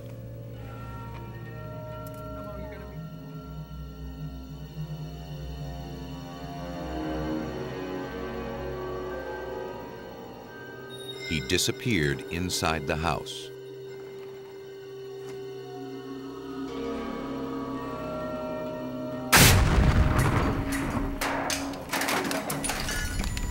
The investigation into the bombings uncovered the evidence needed to arrest and convict Stephen Benson. He was sentenced to life in prison. Bombs are built from common materials by people with an uncommon thirst for vengeance. Easily concealed, utterly devastating, a bomb can detonate anytime, anywhere. It's this simple truth that makes bombing so challenging to investigators and so chilling for the rest of us. But investigators have the advantage. When a bomber does strike, he always leaves his weapon at the scene of the crime. And with it is the residue of his guilt.